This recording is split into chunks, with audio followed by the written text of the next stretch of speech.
Hello hello. चला, good afternoon. आवाज येतो का? ऑनलाईन ऑडिओ क्लिअर का सांगा.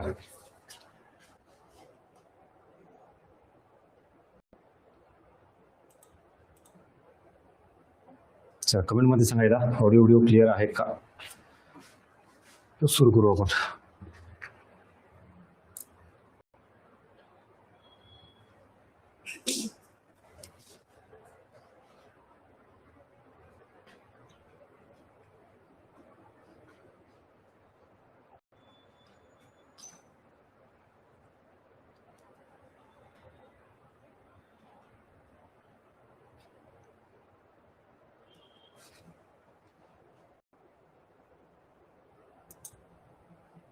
चला, क्लिअर आहे ना?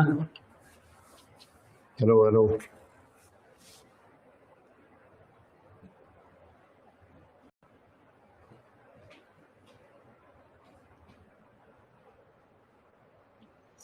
मी सुरू करायला पुढे जाईल आणि आवाज नसणार आहे असं व्हायला नको. त्यामुळे पहिल्यांदा कन्फर्मेशन देत चला आवाजाचं. हां, ठीक आहे. बरं, काल कट ऑफ लागला ग्रुप बीचा. किती जणांना माहिती आहे, बघितलाय? किती लागलाय? नाही, ऑनलाईन. चला पटकन टाका, कट ऑफ टाका. कोणी कोणी बघितलंय? किती जणांना माहिती आहे? तुम्हाला त्याचा आजचा विषय काय कळेल तुम्हाला. आपण अर्थनीती पॅटर्न एवढा स्ट्रिक्ट आणि एवढा आयोगाला धरून का राबवतो त्याचं उत्तर तुम्हाला मिळेल. सांगा, किती जणांनी बघितलंय? किती कट ऑफ लागलाय? 53.25 हायेस्ट कट ऑफ आहे. बरं, त्यात एक पेपर टफ होता का इझी होता? अवघड होता. अवघड पेपर असून सुद्धा जर 53 कट ऑफ लागत असेल तर याचा अर्थ तेवढे मार्क घेणारे विद्यार्थी पण आहेत. आयोग कट ऑफ हा आयोगाच्या मनाने लावत नसतो. आयोगाच्या अध्यक्षाला वाटलं यावेळेस 55 लावून टाका, पुन्हा वाटलं नाही 62 लावून टाका, असा असतो का कट ऑफ? कट ऑफ हा असा असतो की समजा यावर्षी उदाहरणार्थ 100 जागा आहेत. कुठले? कंबाईनच्या 100 जागा आहेत. आता 1000 विद्यार्थी आहेत किंवा 1 लाख, किती जरा आकडा ते. तर मग आता 100 विद्यार्थी जे मिळत आहेत, आता इथं मार्क सुरू झाले. समजा कोणाला 58 आहेत, कोणाला 56 आहेत, कोणाला 54 आहेत, कोणाला 60 आहेत, कोणाला 65 आहेत, अशी रेंज आहे सगळी मार्कांची. तर 100 जागा असल्यानंतर उदाहरण दिलं असं आहे, तर 100 विद्यार्थी आयोगाला असं वाटलं की 65 कट ऑफ लागा, पण नाही, 60च विद्यार्थी मिळाले. मग आयोग थोडं खाली सरकतो, अजून 64 काय इथं पण देईल. आता असं वाटतं की नाही 90च विद्यार्थी मिळाले, अजून 10, अजून खाली. मग आता इथं जर असं लक्षात आलं की यस 100 जागा होत्या, 100 विद्यार्थी आयोगाला मिळाले. किती मार्काला मिळाले? 58. लॉक झाला. दिस इज युअर कट ऑफ. म्हणजेच काय, तर सगळ्यात जास्त टॉपचे मार्क घेणारे 100 विद्यार्थी. आता तुम्ही भले ही 57 घेऊ द्यात, पण तुम्ही 100च्या पलीकडे. Depend on vacancy. समजा जागा जर 150 आल्या तर कट ऑफ होईल खाली सरकल ना, कारण पहिले 100 विद्यार्थी 58 पर्यंत जर. आता जर जागा जास्त असेल तर आयोग काय करेल? अजून जास्त विद्यार्थ्यांना इन्क्लूड करेल, म्हणजे कट ऑफ खाली सरकल. कळालं का? मग याचा अर्थ अवघड पेपर येऊनही जर विद्यार्थ्यांना मार्क तेवढे आहेत, म्हणजे आयोगाने तेवढे जे कट ऑफचे मार्क धरले तेवढे विद्यार्थी आयोगाला मिळाले. दॅट्स इट, संपला विषय. मग आता आपल्याला काय करायचंय? तेवढ्या टॉपच्या विद्यार्थ्यांमध्ये यायचंय. तुम्ही इथून खाली कितीही मार्क घ्या, काय अर्थ नाही त्याला. अर्ध्या मार्काने, एका मार्काने जरी कट ऑफ गेला तर गेलं ना, वर्षच गेलं ना सगळं. आणि त्यासाठी आपल्याला बघा किती लेवलला डेडिकेशन द्यावं लागेल, एफर्ट द्यावा लागेल. तुम्ही नवीन असाल, जुने असाल, मी परत सांगतो, घाई गडबड गोंधळ करून तुम्ही पुढे तर जाल, पण योग्य दिशेने पुढे जाणार नाही. त्यामुळे आयोगाला काय पाहिजे हे व्यवस्थित समजून घ्या, म्हणजे वर्षानुवर्ष वाया जाणार नाहीत. आणि कालपासून आपण जे चालू केलं नाही, कालचं लेक्चर जे अटेंड केलं, तुम्ही घरी जाऊन पण थोडंफार नंतर बघितलं काय सिलेबस वगैरे ऑनलाईन, आणि काय जाणवलं, काय पॉईंट काढले, किती लक्षात आले मुद्दे, जरा बघत चला. घरी जाऊन पण काम करत चला, नुसती बॅच जॉईन केली असं नका करू. आणि आता आपला पुढचा पॉईंट आहे ज्याला आपण सप्लिमेंटरी एलिमेंट म्हणतो. मग याच्यामध्ये काय येतं? आता अजून इकॉनॉमिक्स डीप मध्ये कसा बघायचा? फक्त इकॉनॉमिक्स म्हणजे घेतलं पुस्तक पहिल्या पानापासून शेवटच्या पानावर वाचलं असं करू नका. आपण हे सगळं एवढ्या डिटेल लेवलला डिकोड करतोय, त्याचं कारण आहे प्रचंड मोठा आवाका आहे. मुलांना मार्क येत आहेत, त्या कॅटेगरी जाऊन बसायचं आपल्याला. आणि ज्या मुलांना मार्क येत नाहीत याचा अर्थ त्यांनी फक्त अभ्यास चालू केलाय. पहिले सुरुवातीचे काही दिवस हे तुम्हाला पूर्णतः नीट समजून घेतल्याशिवाय आयोगाची डायरेक्शन भेटणार नाही, डिमांड ऑफ द एक्झाम करणार नाही. त्यातला पहिला मुद्दा आपण क्लिअर केला. आता दुसरा मुद्दा.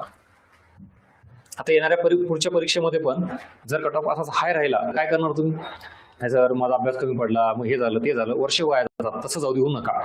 आणि इकॉनॉमिक्समध्ये आपल्याला कसे मार्क येतात ते बघू. आता हा सेकंड पॉईंट. चला, सिलेबसमध्ये काल बरेच पॉईंट्स आपण क्लिअर केलेले आहेत.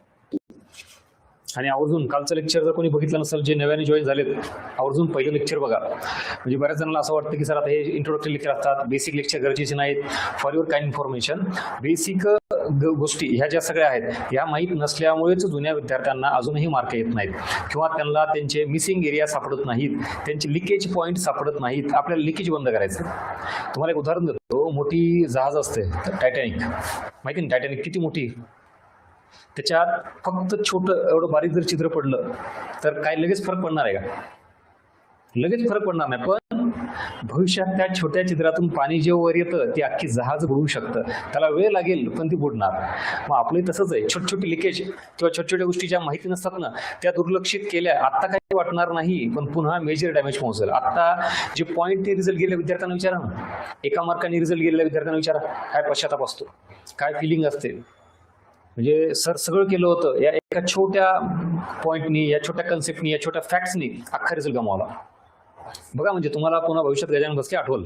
त्यामुळे सुरुवात चांगली करायची. हिडन टॉपिक्स कुठले ते काढले, न्यू टॉपिक, परत त्याचा एरिया, या सगळ्या गोष्टी केल्या. एकंदरीत आता आपण बायफर्गेशन काय केलं बघा. टॉपिकचं 3 भागात बायफर्गेशन केलेलं आहे. एक म्हणजे असे टॉपिक जे आयोगाने कुठं मेन्शन केले? सिलेबसमध्ये. बघितलं ना काल आपण.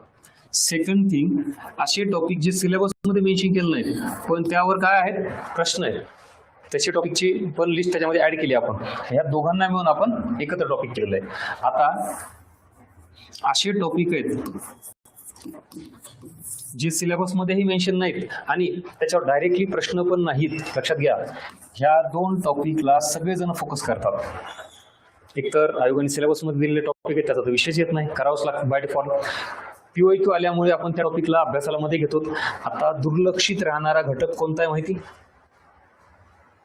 बेसिक. का बरं? ऑनलाईन काय चाललंय कळतंय का सांगा? अख्खा महाराष्ट्र सगळे जे विद्यार्थी आहेत ना कंबाईन तयारी करणारे ह्या टॉपिकवर फोकस करतात. ऍक्च्युली मिसिंग एरिया कुठला राहतो? इकडचा. बेसिक मध्ये कुठले टॉपिक आहेत?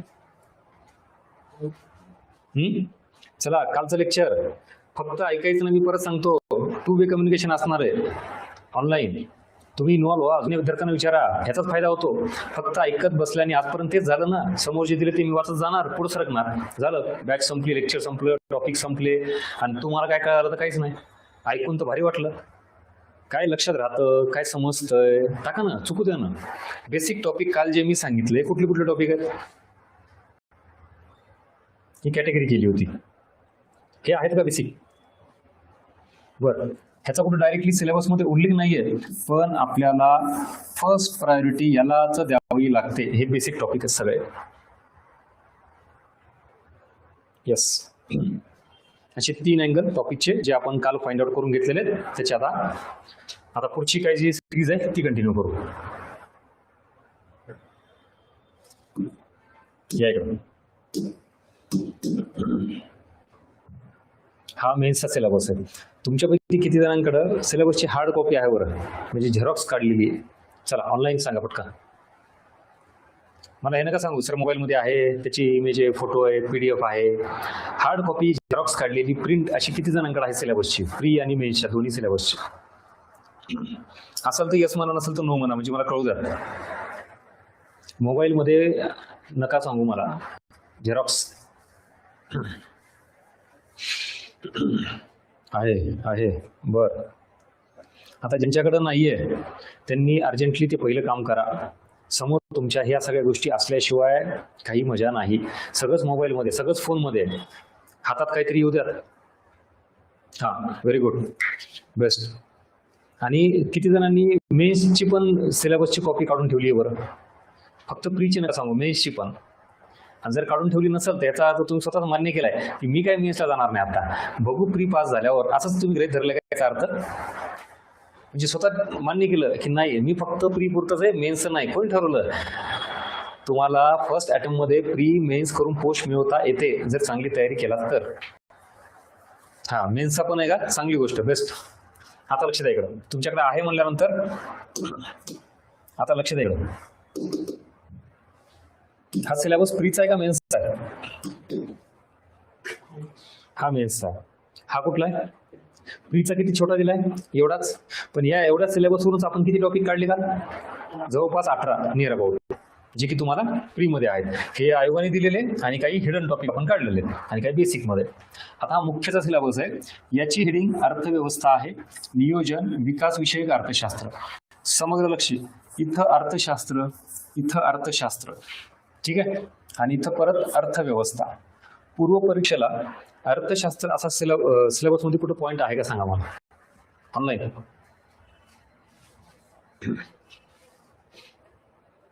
दाखवा मला अर्थशास्त्र. पूर्व परीक्षेला अर्थशास्त्रच नाही तर सर मग कुठला सब्जेक्ट शिकायचा आपल्याला? बरं, मुख्य परीक्षेला गेला तर अर्थशास्त्र आहे आणि मुख्याला अर्थव्यवस्था पण आहे. याचा कधी विचार केलाय? आयोगाची प्रिंट मिस्टेक आहे का आयोग विसरला टाकायचं? इथून सुरुवात होते. आता सिलेबस डिकोडिंग का गरजेची आहे? इकॉनॉमिक्स आणि इकॉनॉमी हे नेमकं काय, किंवा ही जी हेडिंग आहे ही, हा म्हणजे कुठला टॉपिक आहे, ह्याच्यामध्ये काय अभ्यास करणार? तसं की उदाहरणार्थ राष्ट्रीय उत्पन्न टॉपिक आहे, ह्याच्यात माहिती आपल्याला काय अभ्यास करायचा आहे? जीडीपी, जीएनपी, एनडीपी, एनएनपी तुम्ही सांगू शकता. सेम शेतीमध्ये, उद्योगात, परकी व्यापारात त्यात काय अभ्यास करायचे बऱ्यापैकी माहिती आहे. ह्याच्यात सांगा बरं हा टॉपिक कुठला आहे, काय अभ्यास करायचा? बरं, हा टॉपिक भारतीय अर्थव्यवस्था. आता सांगा ह्याच्यात काय अभ्यास करायचा? आणि या गोष्टी जोपर्यंत क्लिअर होत नाहीत तोपर्यंत आयोगाला काय म्हणायचंय ते आपल्याला कळत नाही. Demand of the exam. आता नीट समजून घ्या ह्या दोघातला फरक काय आहे.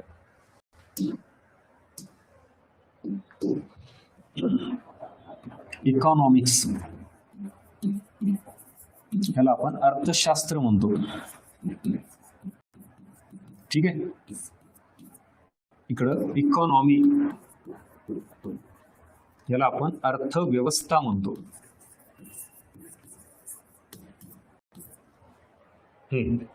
आणि या छोट्या छोट्या गोष्टी आहेत ना, या का समजून घ्यायच्यात? कालचं लेक्चर आठवतंय मी काय म्हणतो तुम्हाला? संरचनात्मक बदल म्हणजे काय? Structural change. कन्झम्पशन एक्सपेंडिचर म्हणजे काय? उपभोग खर्च. मॉनिटाइज सेक्टर म्हणजे काय? मौद्रिक क्षेत्र. सर म्हणा हे कुठले टॉपिक आहेत, आम्ही कधीच वाचले ना. एक्झॅक्टली, हे टॉपिक नाहीत, हे बेसिक आहे, कन्सेप्ट आहे. म्हणजे तुम्हाला आता मी परत सांगतो, अपडेटेड बॅच म्हणजे काय, तर हे अपडेशन करणे. एवढ्या छोट्या गोष्टी आता समजून घ्यायच्या.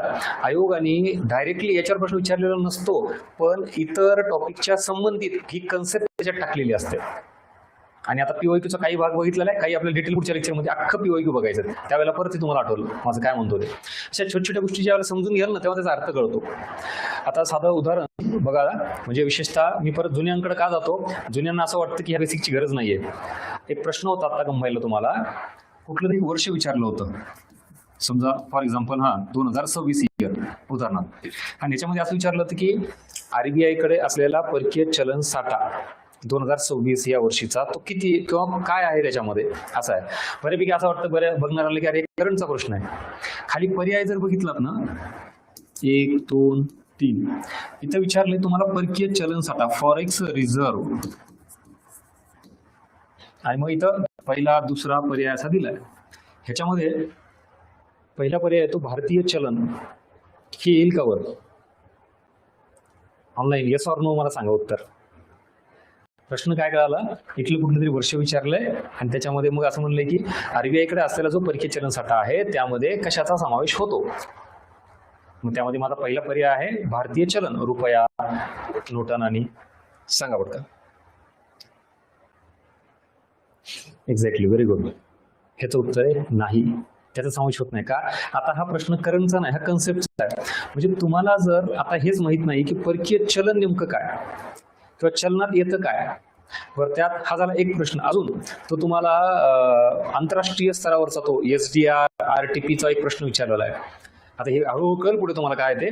तुम्ही IMF ही संस्था नाव तर ऐकले कायच, इंटरनॅशनल मॉनिटरी फंड, की काय करते, SDR जाहीर करते, स्पेशल ड्रॉइंग राईट्स. एक कागद असतो, कागदाचा तुकडा असतो. जसं की उदाहरणार्थ समजा यांनी मला 100 रुपये देणं अपेक्षित आहे, तर मग मी त्याच्या बदल्यात काय केलं, त्यांना कागद दिला, चेक 100 रुपयाचा. मग ते कागद 100 रुपयाचा काम करेल का नाही, करणार ना. मी दुसऱ्याला चेक दिला की ते 100 रुपये होईल. तसा तो कागद म्हणजे SDR, स्पेशल ड्रॉइंग राईट्स हे येतं. आता ह्याला आंतरराष्ट्रीय स्तरावर कशासाठी वापरलं जातं माहिती, विनिमय. म्हणजे आपल्यासारख्या देशाकडे डॉलर नाही आहेत, तर मग मी काय करणार, IMFला रुपये देणार आणि त्याच्या बदल्यात SDR घेणार, आणि हे SDR दुसरा कुठलाही देश ऍक्सेप्ट करतो. म्हणजे डॉलर नसलं तरी चालतंय, असा त्याचा प्रकार आहे. म्हणजे चलनाला उपयुक्त हे आहे, चलनाचं विनिमयाचं काम हे करतं. पण ह्याला चलन म्हणून दर्जा नाहीये, ह्याला करन्सी म्हणून दर्जा नाहीये. तर मग एक्झॅक्टली ही जी बेसिक कन्सेप्ट आहे ना, तुम्हाला डायरेक्टली एक ऑप्शन इलिमिनेट करून देते. हा सुद्धा तुमचा PYQ आहे. सांगायचा मुद्दा हा की इकॉनॉमिक्स आणि इकॉनॉमी हे एवढं बेसिक जर आपल्याला कळालं तर आयोगाने दिलेल्या सिलेबस मधले हे पॉइंट काय, इथं अर्थव्यवस्था का दिली, इथं अर्थशास्त्र दिलंच नाहीये. बरं, इथं तुम्हाला अर्थशास्त्र दिले आणि अर्थव्यवस्था पण दिले, तर ह्याचा अर्थ काय हे करण्यासाठी आधी काय माहिती पाहिजे, एक्झॅक्टली इकॉनॉमिक्स काय आणि इकॉनॉमी काय. अशाच बेसिक कन्सेप्ट हळूहळू समजून घ्यायच्या. हा वाला पार्ट मी जस्ट एक्झाम्पल म्हणून दिले. जे कोणी नवीन आहे त्याला अजिबात लोड घ्यायचा नाही, सगळ्या गोष्टी होणार आहेत. तुम्ही याच्यातली कुठलीच गोष्ट नाही ऐकली आतापर्यंत तरी चालेल, पण पुढे हळूहळू सगळं क्लिअर होईल. मला मेन सांगण्याचा उद्देश लक्षात येतोय का तुम्हाला, ह्या दोघांमधला फरक जर कळाला ना, किती प्रश्नांची उत्तरे मिळतात बघा तुम्ही. आता हे आहे अर्थशास्त्र. हे म्हणजे ऍक्च्युली आपला सब्जेक्ट. याच्यामध्ये काय असतं माहिती काय, आपण कोर पार्ट म्हणतो इकॉनॉमिक्सचा. याच्यात असतात सिद्धांत, थिअरी, याच्यात असतात कन्सेप्ट, संकल्पना. हा सगळा पार्ट म्हणजे अर्थशास्त्र होय. उदाहरणार्थ राष्ट्रीय उत्पन्न, GDP म्हणजे काय, GNP म्हणजे काय. त्यानंतर आपण टॅक्सेशनचा अभ्यास करतो. मग डायरेक्ट टॅक्स काय, इनडायरेक्ट टॅक्स काय आहे, ही कन्सेप्ट आहे. त्याच्यानंतर बेरोजगार कोणाला म्हणायचं, मग छुपी बेरोजगारी, अदृश्य बेरोजगारी म्हणजे काय, अशा एकंदरीत सगळ्या कन्सेप्ट. परकीय व्यापार, आयात काय, निर्यात काय, FDI कशाला म्हणायचं. सो सगळ्या ज्या कन्सेप्ट आहेत सगळ्या टॉपिकच्या, ते कशात असतात, अर्थशास्त्र याच्यामध्ये असतात. आता मात्र इकडे या, अर्थव्यवस्था. जेव्हा हा सब्जेक्ट कुठला, अर्थशास्त्र, तुम्ही एखाद्या स्पेसिफिक जिओग्राफिकल रिजन पुरता याचा अभ्यास करता तेव्हा त्याला अर्थव्यवस्था म्हणायचं. आय रिपीट, हा जो सगळा विषय आहे, हा जो सगळा सब्जेक्ट आहे, तो सब्जेक्ट तुम्ही ज्या वेळेला एका स्पेसिफिक जिओग्राफिकल रिजन पुरताच अभ्यास करता, सो या जिओग्राफिकल रिजनलाच काय म्हणायचं, अर्थव्यवस्था. आणि असा जिओग्राफिकल रिजन, स्पेसिफिक क्षेत्र म्हणजेच एखादा देश आपण विचारात घेऊ. आता आपल्या देशाला भौगोलिक क्षेत्र असतं का नाही, त्याला स्पेसिफिक जिओग्राफिकल बाउंड्री म्हणतो ना आपण. तेच प्रदेश, तेच रिजन एखाद्या देशाचं. मग आता भारत हा देश आहे, भारताच्या जिओग्राफिकल बाउंड्रीच्या मध्ये आपण ज्या वेळेला राष्ट्रीय उत्पन्न या गोष्टींचा अभ्यास करू, या भारताच्याच जिओग्राफिकल बाउंड्रीच्या अंतर्गत महागाईचा अभ्यास करू, म्हणजे ह्याचा अर्थ आपण अर्थशास्त्राचा अभ्यास करतोय का, तर यस, पण कोणापुरता, स्पेसिफिकली आपल्या देशापुरता. सो या एवढ्या रिजनला मग ह्याला काय म्हणलं जातं, अर्थव्यवस्था. सो अर्थव्यवस्था दुसरं तिसरं काही नसून काय केलं जातं, देशाचा अभ्यास केला जातो. म्हणजे ज्या वेळेला एखादं इकॉनॉमिक्स एखाद्या देशापुरतं बघितलं जातं तेव्हा त्याला अर्थव्यवस्थेचं स्वरूप प्राप्त होतं. कन्क्लुजन सांगायचं म्हणलं तर इकॉनॉमिक्स हे काय आहे, सब्जेक्ट आहे, आणि इकॉनॉमी हे काय आहे, ऍप्लिकेशन. येस ऑर नो, ही थिअरी आहे, आणि ही थिअरी ज्या वेळेला आपण एखाद्या देशापुरता अभ्यास करतो त्याला काय म्हणायचं, ऍप्लिकेशन म्हणून. ह्याच्याही पलीकडे एक उदाहरण देतो म्हणजे तुम्हाला अजून लक्षात येईल. बघा आता, अर्थशास्त्र हे जगातील सगळ्या देशांसाठी सारखंच असतं. Yes or no. इकॉनॉमिक्स ही जी कन्सेप्ट आहे किंवा हा जो सब्जेक्ट आहे हा जगातील सगळ्या देशांसाठी सारखा असतो. Yes or no. त्या उत्तर.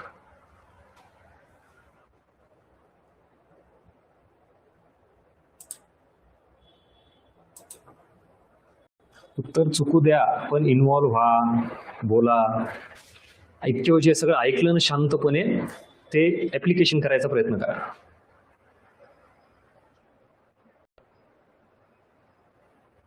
बरोबर आहे स्टेटमेंट. इकॉनॉमिक्स म्हणून म्हणलं ना, ती थिअरी आहे, ती कन्सेप्ट आहे. आता राष्ट्रीय उत्पन्न ही संकल्पना जगातील सगळ्या देशासाठी सारखीच असते. महागाई म्हणजे नेमकं काय, ही जी कन्सेप्ट आहे ही सगळ्या देशासाठी सारखीच असते. पण ज्या वेळेला अर्थव्यवस्था म्हणून आपण विचार करतो, इकॉनॉमी, ही मात्र सगळ्या देशांची सारखी असते का? नाही. का? कारण आता तुम्ही कुठले पॅरामीटर लागू करू शकता सांगा. मी जर म्हणलं इकॉनॉमी ही मात्र सगळ्या देशासाठी सारखी नसते, पण तुम्हाला ह्या आतापर्यंत ज्या गोष्टी सांगितल्या याच्यावरून काय अंडरस्टँड झालं? तुम्ही काय सांगू शकता की नाही अर्थव्यवस्था सगळ्या देशांची सारखी नसती, मग वेगवेगळी असती. त्यासाठी कुठले पॅरामीटर विचारात घ्याल? कुठल्या बेसिसवर तुम्ही असं म्हणाल की वेगवेगळी आहे? त्यासाठी कुठले कुठले घटक येतील सांगा. काय येईल तुमच्या डोक्यामध्ये? आता विचार करायला सुरुवात करा. आणि ह्यालाच आपण आत्मनिर्भर अभियान म्हणतो. एम्पॉवर होणे, स्वतः विचार करणे. आणि आयोग अशाच लेवलला जाऊन तुम्हाला प्रश्न ज्यावेळेला विचारतो तेव्हा आपण तिथं कमी पडतो, कारण तेवढ्या लेवलला विचार करायची सवय नाही लागली, फक्त ऐकायची. काय वाटतं तुम्हाला? सगळ्यात महत्वाचा पहिला पॉइंट, अरे क्षेत्रफळ. सगळ्यांची इकॉनॉमी सारखी असणार आहे का? नाहीये. त्याच्यानंतर परत त्या इकॉनॉमीमध्ये किती वस्तू सेवा तयार होतात ही वेगळं असणार आहे. प्रत्येक देशामध्ये महागाई सारखीच असणार आहे का? तीही वेगळी असणार आहे. म्हणजे याचा अर्थ वेगवेगळ्या पॅरामीटरला विचारात करून, आता राष्ट्रीय उत्पन्न, भारताचं जेवढं राष्ट्रीय उत्पन्न तेवढंच अमेरिकेचं आहे का? तेवढं चायनाचं आहे का? तेवढं जपानचं आहे का? म्हणजे असे सगळे बाकीचे जे वेगवेगळे पॅरामीटर आहेत, त्यामुळे अर्थव्यवस्थेचं स्वरूप हे प्रत्येक देशानुसार बदलतं किंवा वेगवेगळं असतं. What it? हा, व्हेरी गुड. पर कॅपिटल इन्कम आलं त्याच्यामध्ये, जीडीपी आलं त्याच्यामध्ये, लोकसंख्या आली, बस आलं का ना उत्तर? आता मी याच्याबद्दल बोललो होतो का? हेच मला सांगायचं. तुमच्यात आहे, तुम्हाला थोडं जरी काही नीट समजून घेतलं ना तर तुम्ही पुढच्या गोष्टी डायरेक्टली अनलॉक करतात. ही क्षमता मला तुमच्या डेव्हलप करायची. कसे उत्तर आले आता? राईट. हा झाला एक पॉइंट. आता दुसरा बघा. याच्यावरून तुम्हाला अजून एक गोष्ट लक्षात येईल, अर्थव्यवस्था आणि अर्थशास्त्रामधला फरक. भारताचं अर्थशास्त्र, तुम्ही ज्याला न्यूजपेपर वाचता, बातम्या ऐकता, तेव्हा भारताचं अर्थशास्त्र असतं का भारताची अर्थव्यवस्था? अमेरिकेची अर्थव्यवस्था असते का अमेरिकेचं अर्थशास्त्र असतं? अर्थव्यवस्था. चीनची अर्थव्यवस्था म्हणजे economy of China, economy of America, Indian economy. Economy हा शब्द कशा पुढे लागतो? देशाच्या पुढे लागतो. Yes or no? तिथं इकॉनॉमिक्स हा शब्द लागतो का? नाही. त्यामुळे अर्थशास्त्र हा सब्जेक्ट आहे, थिअरी आहे, कन्सेप्ट आहे, तो जगातील सगळ्यांसाठी सारखा आहे. पण ज्या वेळेला हाच विषय, हा सब्जेक्ट तुम्ही काय करता, एका देशापुरता अभ्यास करता, तेव्हा त्याला काय स्वरूप प्राप्त होतं? अर्थव्यवस्थेचं. That is called as economy. आणि म्हणून आता परत तुम्हाला मी सिलेबसवर घेऊन येतो. मी काही तर टॉपिक सुरू केला नाही, मी कन्सेप्ट ही सांगायला सुरुवात केली नाही, मी सिलेबस डिकोडिंग करतोय अजून पण. आता सांगा, इथं काय हेडिंग आहे? अर्थव्यवस्था म्हणजे इकॉनॉमी. बरं, इथं काय आहे? भारतीय अर्थव्यवस्था, इंडियन इकॉनॉमी, याचा अभ्यास करायचा आहे. आता हा कुठला टॉपिक आहे का? नाहीये. आता इंडियन इकॉनॉमी म्हणजे त्याच्यात काय काय येईल मला सांगा. सो भारतीय अर्थव्यवस्थेबाबत आता आपल्याला काय काय अभ्यास करायचा आहे? राष्ट्रीय उत्पन्न, शेती, उद्योग, परकीय व्यापार, दारिद्र्य, बेरोजगारी, बँकिंग. आता कळलं का? म्हणजे ओव्हरऑल आपला जो सिलेबस आहे तो सिलेबस पूर्ण भारताच्या अर्थव्यवस्थेचा अभ्यास करायचा आहे. त्याच्यामध्ये भारताच्या अर्थसंकल्पाचाही अभ्यास आला, सरकारच्या उत्पन्न खर्चाचा आला, देशात किती महागाई आहे, किती दारिद्र्य, किती गुंतवणूक आहे, बेरोजगारी आहे, औद्योगिकरण आहे, इच अँड एव्हरीथिंग जे आपल्या भारताच्या संबंधित आपल्याला बघायचं आहे. आणि इथं एक्झॅक्टली ती कन्सेप्ट हीच सांगते की स्पेसिफिक रिजन, आणि तो स्पेसिफिक रिजन म्हणजे कुठला? देश. त्याला काय म्हणायचं? अर्थव्यवस्था. चला, आता हा सिलेबस अजून नेक्स्ट लेवलला क्लिअर झाला का? कालचं लेक्चर आणि त्याला आजची ही जोड, या कन्सेप्टची कम्प्लिशन आलं का? आता कॉन्फिडन्स अजून वाढला का सांगा. चला, ऑनलाईन सिलेबस कडे बघण्याचा दृष्टिकोन बदलला का? म्हणजे मला सिलेबस डिकोड करायला सुद्धा तुला कन्सेप्ट क्लिअर करावं लागेल तुम्हाला. एवढं महत्व आहे त्याच्यामध्ये.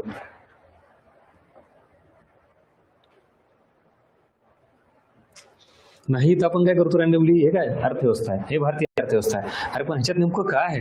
तर पूर्ण देशाचा हा सगळा एवढ्या अँगलने अभ्यास करायचा आहे आपल्याला. म्हणून आता तुम्हाला हा कुठला टॉपिक आहे का सांगा मला. हे लक्षात आलं का? ऍक्च्युली हे सगळे टॉपिक आहेत आणि ही जस्ट आपली मेन हेडिंग आहे. ओके, चलो. बर, आता या मेन्सला मुख्यचा सिलेबस. तुम्ही नंतर आता आम्हाला गरज नाही, समजा आमचं टार्गेट नंतर आहे, अरे बाबा आता तू प्री मेन्स 2 मिनिटासाठी सगळं बाजूला ठेव.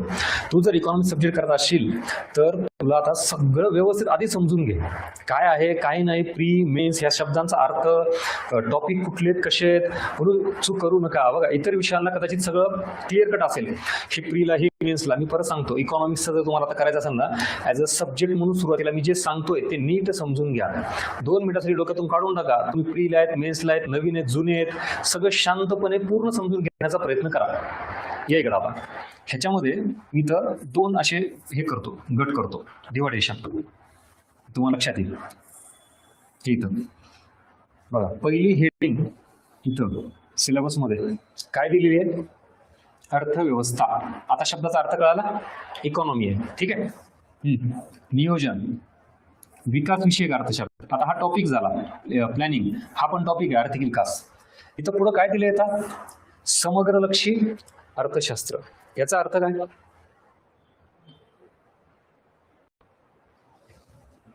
या इकडं अर्थशास्त्र याच्या 2 ब्रँच पडतात जे आपल्याला पुढे शिकायचं आहे डिटेलमध्ये. एक म्हणजे मायक्रो इकॉनॉमिक्स, दुसरं म्हणजे मॅक्रो इकॉनॉमिक्स. याला सूक्ष्म अर्थशास्त्र म्हणायचं, याला समग्र किंवा याला स्थूल अर्थशास्त्र असंही म्हणलं जातं. बरं, ह्याचा अर्थ काय बघा. आता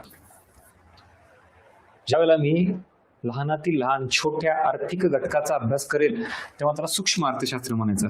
फॉर एक्झाम्पल, मी इन्कम, उत्पन्न हा एक आर्थिक घटक विचारात घेतला. जेव्हा मी देशातील फक्त एका व्यक्तीच्या उत्पन्नाचा अभ्यास करेल किंवा एक कुटुंब विचारात घेईल आणि त्या कुटुंबाच्या इन्कमचा अभ्यास करेल, it is a part of सूक्ष्म अर्थशास्त्र. पण आता मात्र मी तसं न करता देशातील कुटुंब, व्यक्ती एवढेच विचारात न घेता ओव्हरऑल देशातील सगळ्या व्यक्तीचं, कुटुंबाचं उत्पन्न विचारात घेतो. म्हणजे मी देश पातळीवर, राष्ट्रीय स्तरावर व्यापक स्वरूपात उत्पन्नाचा अभ्यास करतो. It is a part of समग्र अर्थशास्त्र. Got it. ही समजा इकॉनॉमी आहे पूर्ण मोठी, ह्याच्यात एवढे सगळे घटक आहेत, एखादी संस्था, व्यक्ती, कुटुंब सगळे. यापैकी मी छोट्या एका घटकाचा अभ्यास जर करत असेल तर याला काय म्हणायचं, सूक्ष्म अर्थशास्त्र, समग्र अर्थशास्त्र. पण मी तसं न करता संपूर्ण राष्ट्रीय पातळीवर, देश पातळीवर देशाचं उत्पन्न मोजतो, म्हणजे आपण राष्ट्रीय उत्पन्न म्हणतो, GDP, it is a part of समग्र अर्थशास्त्र. आता क्लिअर झालं. चला एकदा थांब द्या. ऑनलाईन काय चाललंय कळतंय का. मी अजून टॉपिक सुरू केला नाही, कुठली कन्सेप्ट सुरू केली नाही. सगळं काय चाललंय, सिलेबस डिकोडिंग प्रॉपर. इकॉनॉमिक्स काय आहे हे समजून घ्या. चला इथपर्यंत कळालं का, एकदा थांब द्या मला.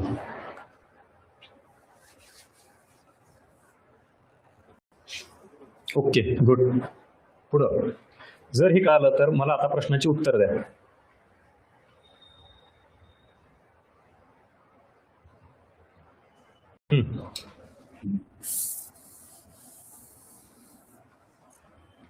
हा जो टॉपिक आहे हा मायक्रो इकॉनॉमिक्स का मॅक्रो इकॉनॉमिक्स, सूक्ष्म का समग्र, पटकन ऑनलाईन. हा टॉपिक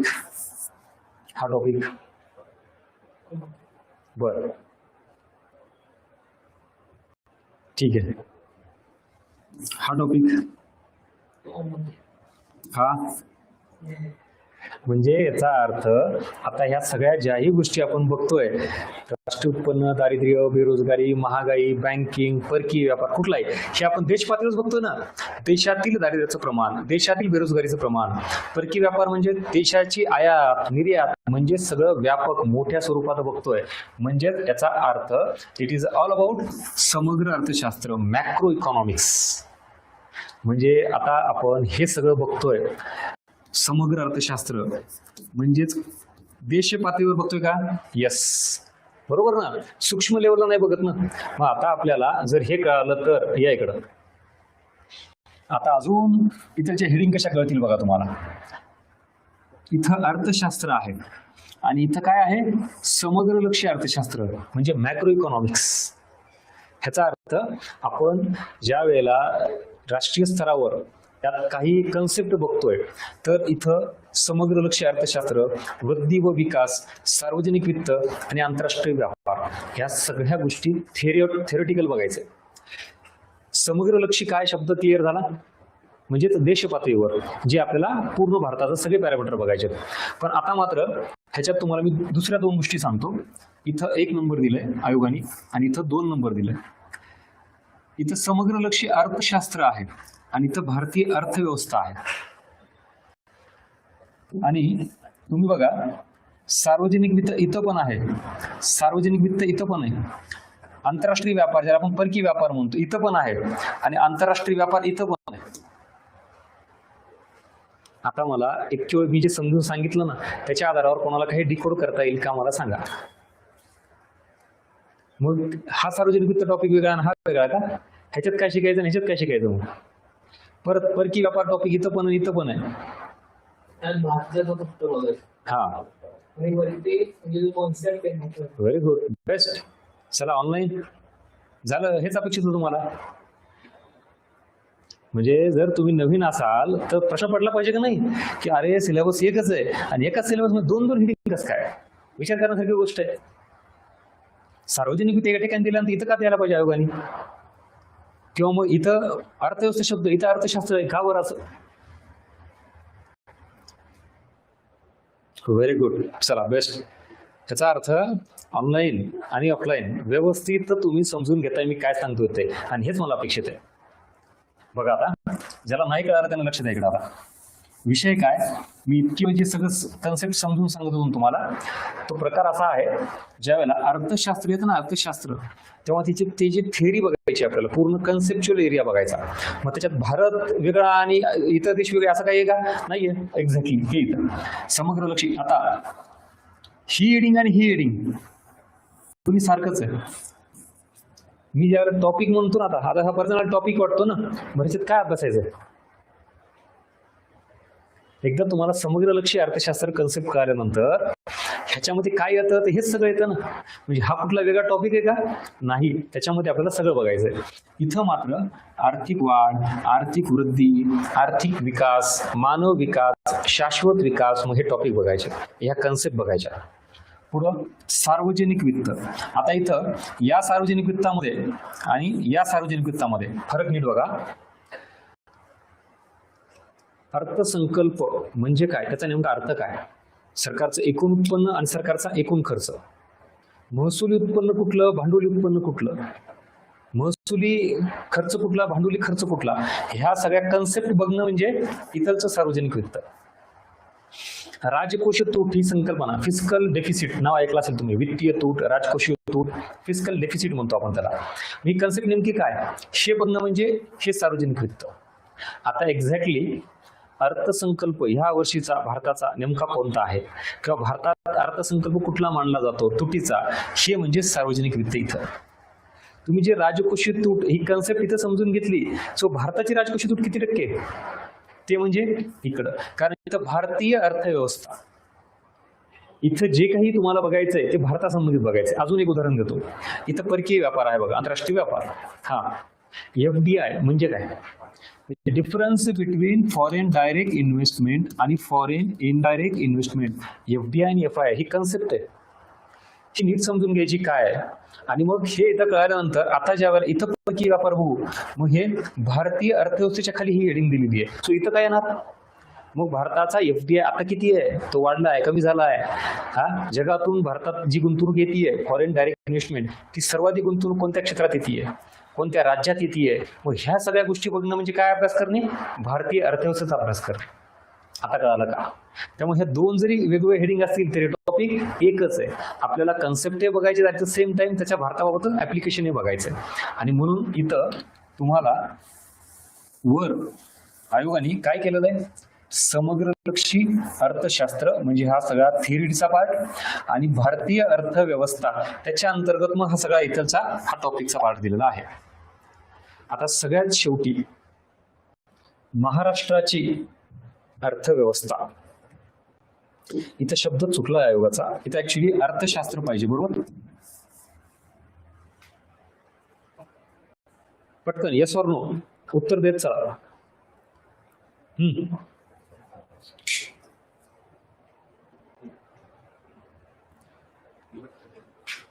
काय वाटतं तुम्हाला इथं महाराष्ट्राची अर्थव्यवस्था हे बरोबर आहे की अर्थशास्त्र पाहिजे?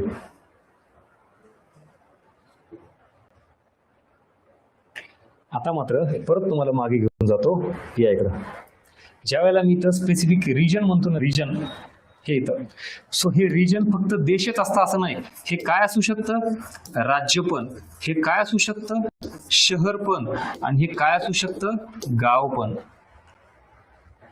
म्हणजे एखाद्या गावाचा आपण ज्या विचार करतो तेव्हा त्या गावाची अर्थव्यवस्था म्हणतो आपण. आता आपण पुण्यात आहे, पुणे शहर, पुणे सिटी, मग पुण्याची इकॉनॉमी, पुणे सिटीची इकॉनॉमी कुठली घ्या. तसंच सेम राज्य, महाराष्ट्र राज्य, आपली भौगोलिक बाउंड्री आहे ना, क्षेत्र आहे ना, मग तसा जो रिजन आहे, स्पेसिफिक जिओग्राफिकल रिजन, तो राज्यापुरता जर विचार केला तर त्याला महाराष्ट्राची अर्थव्यवस्था म्हणलं जातं. आणि मग वेगवेगळे राज्य, कर्नाटकची अर्थव्यवस्था काय, आंध्र प्रदेशची इकॉनॉमी, केरळची इकॉनॉमी, मग हा सगळा जो प्रकार आहे तो कुठल्याही लेवलला असू शकतो, छोट्याही आणि मोठ्याही. म्हणून हे इथं जे महाराष्ट्राची अर्थव्यवस्था दिलंय हे बरोबर आहे. पण आज कन्सेप्ट क्लिअर केल्यानंतर याचा अर्थ कळाला का की महाराष्ट्राची अर्थव्यवस्था म्हणजे नेमकं महाराष्ट्राबाबतीत अभ्यास करणं. आता याच्यात काय येईल बरं मला सांगा. चला पुढची लेवल अजून. जर तुम्हाला आता हे कळालं की महाराष्ट्राची अर्थव्यवस्था हे बरोबर आहे, बरं मग आता ह्याच्यात काय अभ्यास करायचं? कारण वर तुम्हाला इथं काय दिलंय, ही कोणाची अर्थव्यवस्था आहे? ही भारताची अर्थव्यवस्था आहे, भारतीय अर्थव्यवस्था, आणि मग ही महाराष्ट्राची. बरं मग ह्याच्यामध्ये दुसरं काहीच नाही, एवढी हेडिंग दिली आहे. आता सांगा काय करायचं याच्यामध्ये?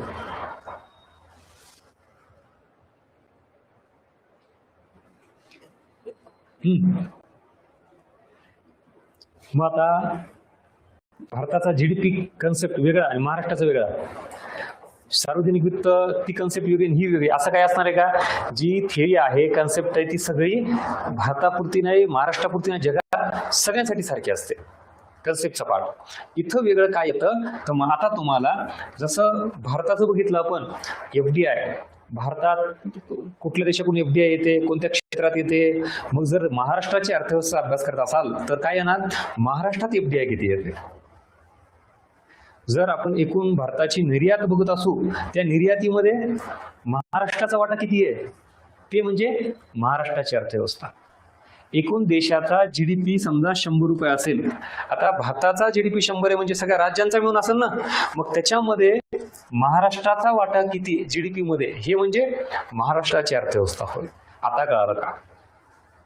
सो जे काही पॅरामीटर, दारिद्र्य, बेरोजगारी, काही असू द्यात, निर्यात, एफडीआय, असे कुठलेही, एकूण उत्पन्न, टॅक्स कलेक्शन, सगळ्या ज्या गोष्टी बघायच्या त्या फक्त कोणाला रिलेट करायच्या, महाराष्ट्राच्या सोबत रिलेट करायच्या. महाराष्ट्राची वेगळी आकडेवारी, आणि ही आपल्याला कुठून मिळते, म्हणजे हा टॉपिक करायचा म्हणजे काय करायचा, ह्या वर्षीचं बजेट आणि सर्वे, दॅट्स इट. तुम्हाला अख्खा हा टॉपिक जो आहे तो बजेट आणि सर्वे महाराष्ट्राचं म्हणतो मी, ते केलं की संपलं. ह्याच्यासाठी वेगळी काही हे असणार आहे का, थिअरी असणार आहे का? अजिबात नाही. म्हणजे तुम्हाला इथं अजून वेगळ्या कन्सेप्ट वगैरे काही नाही, महाराष्ट्राचं बजेट आणि सर्वे केलं की संपला विषय. आणि अशा पद्धतीनं हा झाला पूर्ण. इकडं प्रीचा सिलेबस इथं काय दिलेलं आहे, आणि हा झाला मेन्सचा सिलेबस. चला आता कालच्या पेक्षा अजून जास्त क्लिअरिटी आली का? हे जे किचकट अवघड शब्द आहेत ना, ते समग्र काय आहे, मग ह्या दोन डिव्हायडेशन मध्ये काय केलं, इथं भारतीय अर्थव्यवस्था का म्हणलं, काही टॉपिक दोनदा का उल्लेख केले, सगळ्या प्रश्नाची उत्तरं मिळाली का सांगा. चला ऑनलाईन.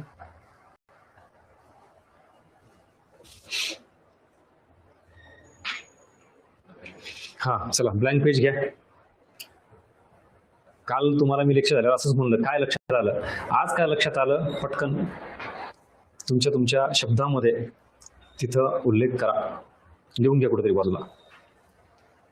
आणि याची सवय लावायची. आता फक्त ऐकायचं आणि पुढे जायचं, सोडून द्यायचं असं अजिबात नाही.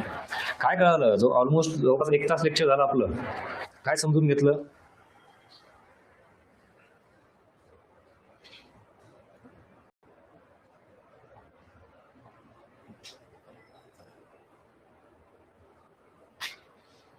हा टॉपिक, हेच पॉइंट तुमच्या समोर किती वेळा येऊन गेले असतील. मग गायडन्स का घेतलं पाहिजे याचं उत्तर मिळालं का आज? बॅच लावायची का नाही, किती फरक असतो सेल्फ स्टडी मध्ये, मान्य का नाही सांगा मला, ऑनलाईन आवर्जून सांगा. ह्या सगळ्या गोष्टी तुमच्या समोरच आहे. मी आज नव्याने आणल्या का? आयोगाने सिलेबस कधी डिक्लेअर केला, पण सगळा सिलेबस हा नव्याने समजला का? एक ना एक कीवर्ड हा फायदा असतो. आणि म्हणून तुमचा वेळ वाचतो. ज्याला आपण म्हणतो 1-2 वर्ष सर माझे वाया चालले, रिझल्ट येत नाही, हे गायडन्स प्रॉपर घेणं फरक पडतो खूप. चला ऑनलाईन.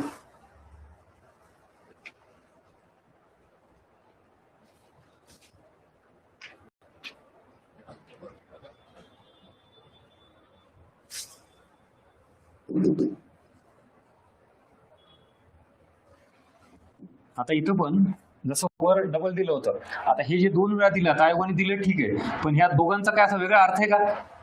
बरं, हे म्हणजे काय टॉपिक आहे का? ती कन्सेप्ट ऍक्च्युअली जे आपल्याला सगळं बघायचं आहे. सेम इथं भारतीय अर्थव्यवस्था दिलं आणि इथं भारतीय अर्थव्यवस्था दिलं. आता म्हणजे तुम्ही ह्याचा अभ्यास करणं म्हणजे काय करणं?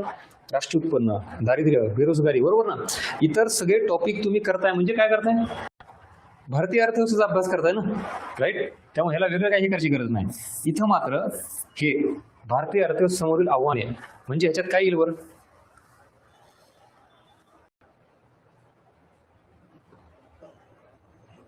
आता आपल्या देशाच्या समोर काय काय आव्हाने आहेत? मोठ्या प्रमाणात बेरोजगारी आहे, दारिद्र्य आहे, निरक्षरता आहे. मग हे तेच आलं. मग दारिद्र्य, बेरोजगारी हे टॉपिक आहेत तुमचे. लोकसंख्या आहे. मग हे आव्हाने आहेत ना, एक नाही असे अनेक आव्हाने आहेत. मग ते याच्यामध्ये आलं.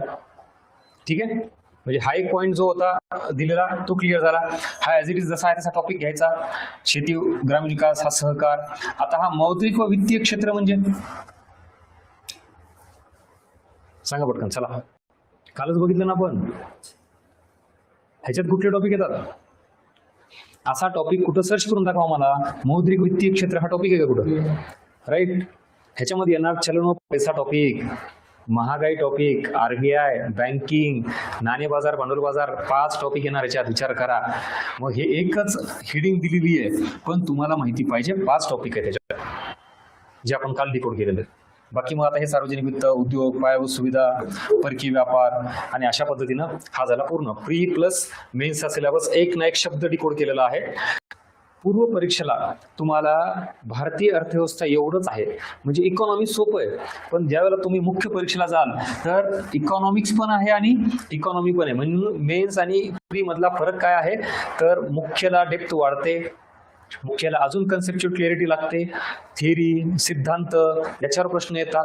आणि पूर्व परीक्षेला जर बघितला तर इथं कुठेही अर्थशास्त्र मेन्शन केलेलं नाही, आणि म्हणून मग प्रश्न कम्पेअर टू मेन्स प्रीचे सोपे वाटायला लागतात, कारण सिलेबस तसा फ्रेम केलेला आहे.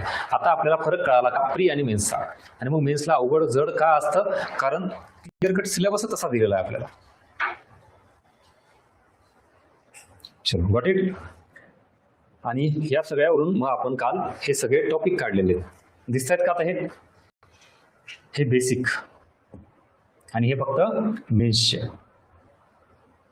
येस, चला इथपर्यंत काय डाऊट आहे विचारा. सिलेबस बद्दल हे सगळे मुद्दे जे सांगितलेत क्लिअर झाले का? काय डाऊट आहे विचारा.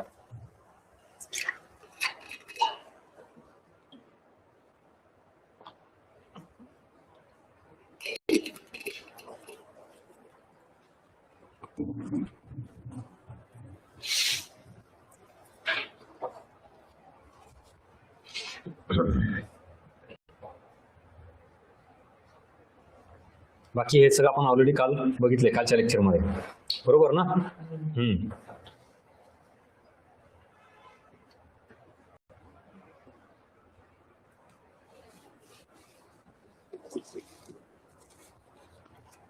चला,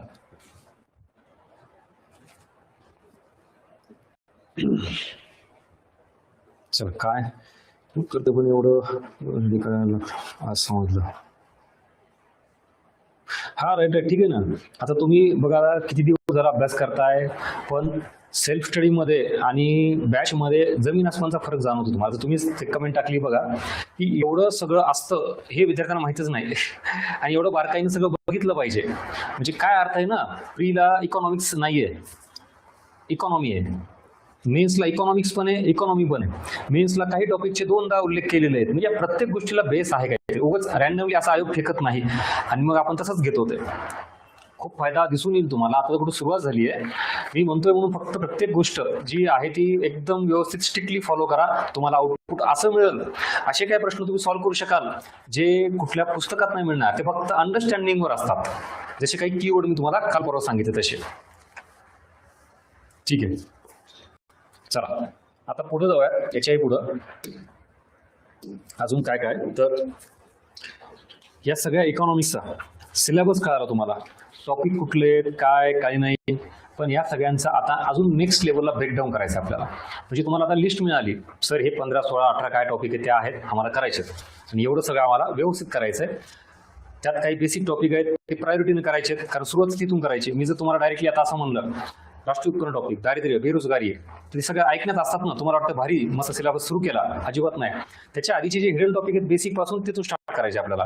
पण त्याच्याही पलीकडे ज्याला ब्रेकडाऊन म्हणतो ना आपण, किंवा क्रॉनॉलॉजी म्हणतो, बघा आता हा सुद्धा प्रकार तुम्ही पहिल्यांदाच बघत असाल. टॉपिक्सचा सिक्वेन्स आणि क्रॉनॉलॉजी नीट समजून घ्या. आता हा मुद्दा आपण पुढे चाललोय आता आपल्या सिरीजच्या. एवढा सगळा सिलेबस दिल्यानंतर कुठला टॉपिक आधी गेला पाहिजे ही सुद्धा रिक्वायरमेंट आहे बरं का, सब्जेक्टची रिक्वायरमेंट आहे ही. आणि मग विद्यार्थी परत इथे चूक करतात. तुम्ही नवीन असाल जुने असाल, मी परत सांगतो, डझंट मॅटर. तुम्हाला दोन गोष्टी तिथं, एक तर डिमांड ऑफ द एक्झाम ही आधी कळायला पाहिजे, आणि दुसरी गोष्ट आहे डिमांड ऑफ द सब्जेक्ट. चला काय सांगा, डिमांड ऑफ द एक्झाम ही कशावरून कळत असते?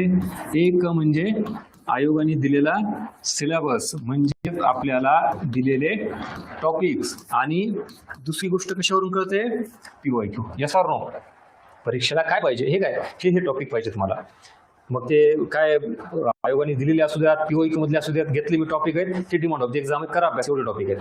पण नेक्स्ट पुढं आता काही टॉपिक आहेत जे तुम्हाला आयोगाने दिलेले नसू द्यात, विचारलेले नसू द्यात, तरी सुद्धा ते टॉपिक करावे लागतात. का? ऍक्च्युली तुम्ही जर इकॉनॉमिक्स सब्जेक्ट करत असाल तर त्या सब्जेक्टची डिमांड आहे. म्हणजे काही टॉपिक आहेत तुम्हाला जे इथं समजून घ्यायचे. फॉर एक्झाम्पल राष्ट्रीय उत्पन्न, बघा आता GDP, राष्ट्रीय उत्पन्न.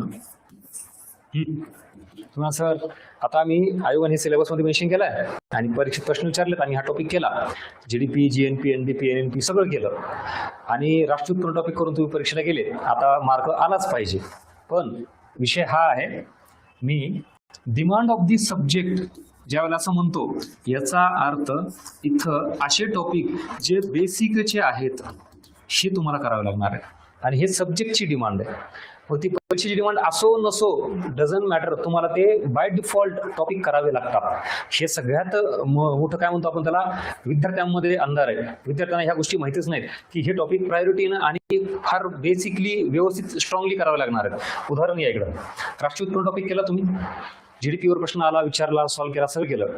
आता आयोगाचा एक प्रश्न असा आहे, राष्ट्रीय उत्पन्न या संकल्पनेबाबत, ही संकल्पना प्रवाही आहे की साठा आहे, हा एक मुद्दा, हा एक पर्याय झाला, हा एक दुसरा पर्याय झाला. आणि अजून तिसरा पर्याय येतो, ही संकल्पना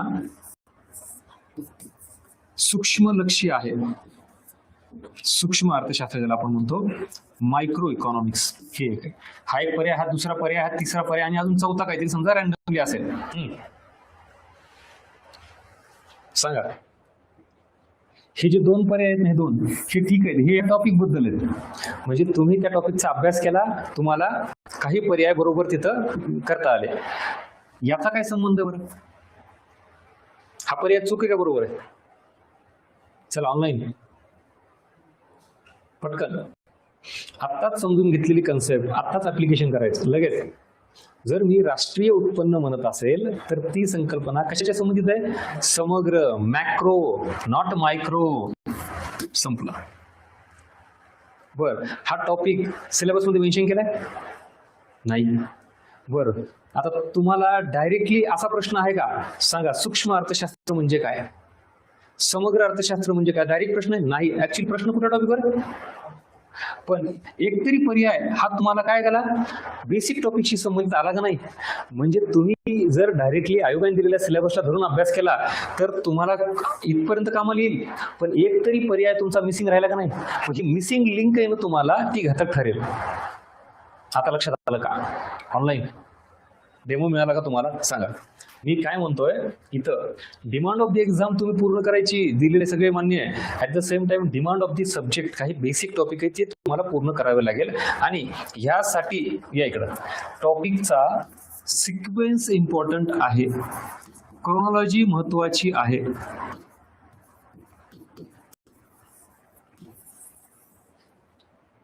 आणि हे सगळं नुसतं ऐकायचं नाही, लिहून घ्यायचं बरं का. हे तुम्हाला कुठल्या पुस्तकात भेटणार नाही आणि मी परत परत सांगणार नाही. म्हणून इंट्रोडक्टरी लेक्चर्स असे ठेवलेत मी, काय आहे ते एकदा सुरुवातीला होऊन जाऊ द्या, पुन्हा पुन्हा नको. हा मुद्दा तुम्हाला कुठल्या पुस्तकात मिळणार नाही. उलट मी म्हणतो फक्त महाराष्ट्रातले नाही, भारतातले सुद्धा तुम्ही पुस्तक काढले इकॉनॉमिक्सचे, तर त्याचा सिक्वेन्स म्हणजे रेफरन्स बुक सोडून अकॅडमीचे पुस्तक जर काढले ना, तर त्याच्यामध्ये रॅन्डमनेस आहे फार. म्हणजे हा टॉपिक घेतला पुन्हा तो घेतला. पण तुम्ही इकॉनॉमिक्स गाईड पुस्तक आपलं बघा, त्यात सिक्वेन्स आहे जे तुम्हाला बेसिक पासून असं वर नेलेलं आहे, रॅन्डमली टॉपिक टाकले नाही. त्याचं कारण हे आहे बघा. आता जर आपण इकडं एलपीजी टॉपिक बर हा सोडा, इव्हन परकीय व्यापार पण घेतला, परकीय व्यापार टॉपिक, नवीन आर्थिक सुधारणा आणि परकीय व्यापार, डायरेक्टली मोठे मेन टॉपिक हाताला घेतले आपण. म्हणजे सुरुवात मी ह्याच्यापासूनच केली आणि तुम्ही वाचताय सगळं, लिबरलायझेशन, प्रायव्हेटायझेशन, ग्लोबलायझेशन, हे त्याच्यानंतर परकीय व्यापार सगळं. पण एक्झॅक्टली तुम्हाला समाजवादी अर्थव्यवस्था माहित नाही, भांडवलशाही अर्थव्यवस्था माहित नाही, मिश्र अर्थव्यवस्था माहित नाही. आता हा बेस आहे ऍक्च्युली या टॉपिकचा. हे समाजवादी, भांडवलशाही, मिश्र अर्थव्यवस्था कळाल्याशिवाय हे नाही करणार तुम्हाला. बरं, ह्याच्यासोबत अजून पुढे गेला तर इकडं बघा, ह्याच्यातच सगळं हे उदारीकरण, खाजगीकरण दिलंय. ह्यालाच आपण गव्हर्नमेंटचा रोल कमी असणे आणि जास्त असणे असं म्हणतो. 1947 ते 1991 पर्यंत भारतीय अर्थव्यवस्थेवर पूर्णतः सरकारचं वर्चस्व होतं. आणि 1991 आपण काय केलं, नवीन धोरण स्वीकारलं. मग तिथून सरकारचा रोल काय करत गेलो, कमी करत गेलो. मग ह्यालाच आपण समाजवादी, भांडवलशाही आणि मिश्र अर्थव्यवस्था, कॅपिटलिस्ट इकॉनॉमी, सोशलिस्ट इकॉनॉमी आणि मिक्स इकॉनॉमी, ह्या सगळ्या गोष्टी जोडतो. हे दोन टॉपिक तुम्हाला समजून घेण्यासाठी आपले बेसिक वाले टॉपिक आहेत बघा इथं. या हा कुठले इथे कामाला येणार आहेत, समाजवादी, भांडवलशाही आणि मिश्र अर्थव्यवस्था. बरं, प्रश्न डायरेक्ट ह्याच्यावर आहे का, मी परत सांगतो, नीट ऐकून घ्या. डायरेक्टली प्रश्न असा येणार आहे का, समाजवादी अर्थव्यवस्था म्हणजे काय, भांडवलशाही म्हणजे काय. पण तुम्हाला ह्या गोष्टी कळाल्याशिवाय पुढे काही कळणार नाही. आता अजून पुढचं उदाहरण देतो. हा हे म्हणजे टॉपिकचा सिक्वेन्स आणि क्रोनॉलॉजी. तुम्हाला तुमच्या मनाने वाटलं तो टॉपिक उचलला, वाचला, असं करायचं का, म्हणजे डूज अँड डोंट्स, तर काय नाही करायचं हे कळालं तुम्हाला. ह्याच्या पलीकडं तुम्ही परत राष्ट्रीय उत्पन्न हाच टॉपिक जर घेतला आणि तुम्हाला सूक्ष्म समग्र अर्थशास्त्र माहित नाही, आता गेला का एक मार्क. म्हणजे काहीतरी छोटी मिसिंग लिंक राहिली ती तुम्हाला आधीच पूर्ण करावं लागेल, त्याचा बेस आहे. बरं, अजून एक दुसरी गोष्ट, हे जे राष्ट्रीय उत्पन्न ना भारताचं, समजा 100 रुपये, मुळात राष्ट्रीय उत्पन्नाची डेफिनेशन सांगतो तुम्हाला. काय, देशात निर्माण होणाऱ्या वस्तू व सेवा, याला वस्तू व सेवाचं उत्पादन म्हणतो. मग वस्तू व सेवांचं उत्पादन करण्यासाठी 3 क्षेत्रात वर्गीकरण केलं जातं. समजा हे प्राथमिक क्षेत्र, हे द्वितीयक आणि हे तृतीयक. ह्यालाच आपण ऍग्रिकल्चर सेक्टर म्हणतो, ह्याला आपण इंडस्ट्री म्हणजेच उद्योग क्षेत्र म्हणतो, आणि याला आपण सर्व्हिस सेक्टर म्हणतो. अशी 3 पूर्ण देशाची अर्थव्यवस्था 3 क्षेत्रामध्ये डिवाइड केलेली असते.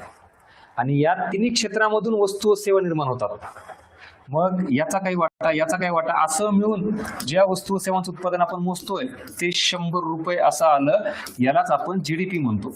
मग तुम्हाला राष्ट्रीय उत्पन्न हा टॉपिक जर समजून घ्यायचा असेल तर अगोदर अर्थव्यवस्थेचे क्षेत्र समजून घ्यावं लागेल, ज्याला आपण सेक्टर ऑफ इकॉनॉमी असं म्हणतो. हा पण टॉपिक, कृषी क्षेत्र काय, उद्योग क्षेत्र काय आणि सेवा क्षेत्र काय. या इकडं कुठे येतं.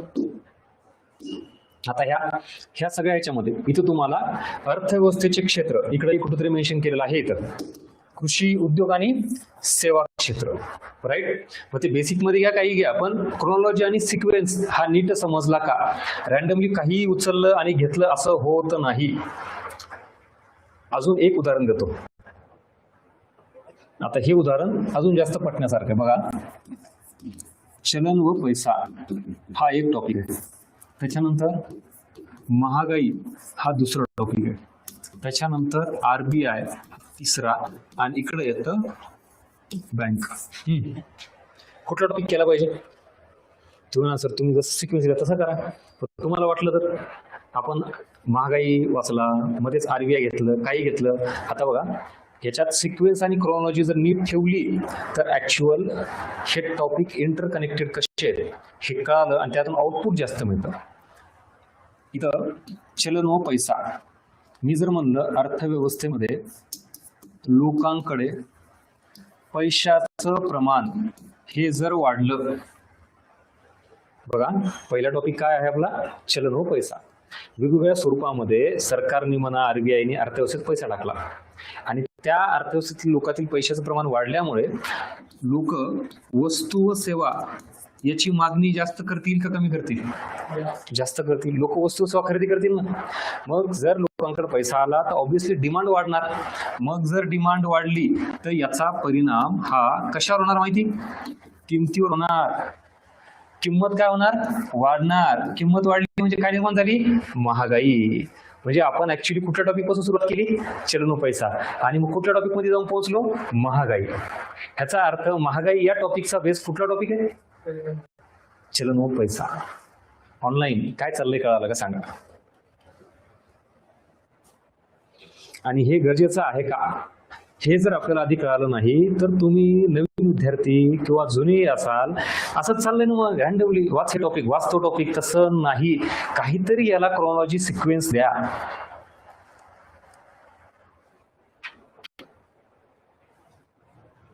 म्हणून हा शब्द महत्वाचा आहे. एथ sequence and chronology of the topic is very important.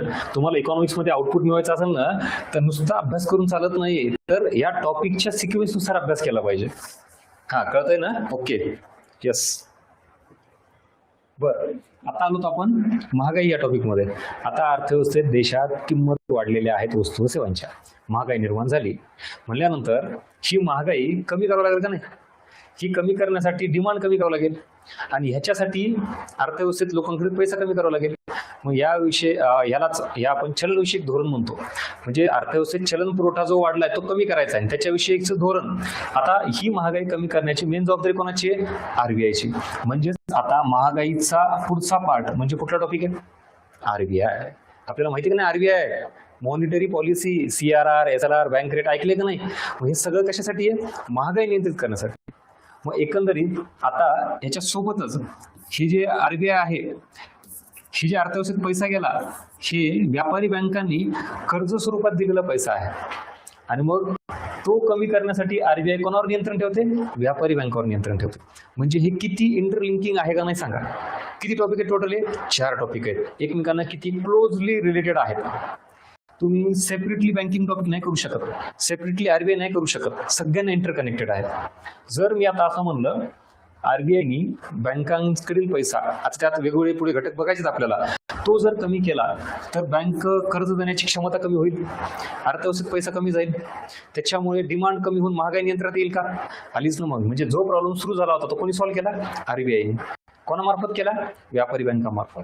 So एकंदरीत इथून सुरू झालेला प्रवास हा असा करत करत करत कुठे येऊन थांबला? तिथपर्यंत. मला सांगा आता ह्या 4 टॉपिकला वेगवेगळं ब्रेकडाऊन करून शिकू शकता का तुम्ही? बरं, जर तुम्ही वेगवेगळं शिकलं तर आउटपुट मिळेल का? म्हणजे मी चलन व पैसा टॉपिक वाचणार आणि मध्येच राष्ट्रीय उत्पन्न टॉपिक घेणार, ते घेतला की मी महागाई घेणार, महागाई घेतलं की परकी व्यापाराकडे जाणार. आता कळालं का? ऑनलाईन. म्हणजे आपल्याला मध्येच असं कुठलंही आपल्याला वाटत असा टॉपिक मध्ये घुसवायचा नाही, हे असं आहे. आणि मी दिलेल्या टॉपिकची लिस्ट ही या इकडं, हे सगळं हे आता इथं कशीही दिलेली असेल, काही असेल, तुम्हाला काय करायचंय किंवा आता आपण बॅच मध्ये कसे शिकणार आहोत ते बेसिक पासून पुढं जे छोट्या कन्सेप्ट सुरुवातीच्या गरजेच्या आहेत त्या घेत घेत घेत पुढे जायचंय. त्यामुळे उगाच वाटलं तसं, आणि आयोगाने दिलेला सिलेबस हा जसा दिलाय तसा कंप्लीट करायचा का, त्याचं उत्तर द्या. म्हणजे मी आता समजा उद्यापासून शिकवायला सुरुवात केली, चला बरोबर आहे सिलेबस घे, अर्थव्यवस्था म्हणजे काय डिकोड कर, भारतीय अर्थव्यवस्था घे आणि मग राष्ट्रीय उत्पन्न टॉपिक घे. असं करू का? सांगा मला, द्या उत्तर ऑनलाईन.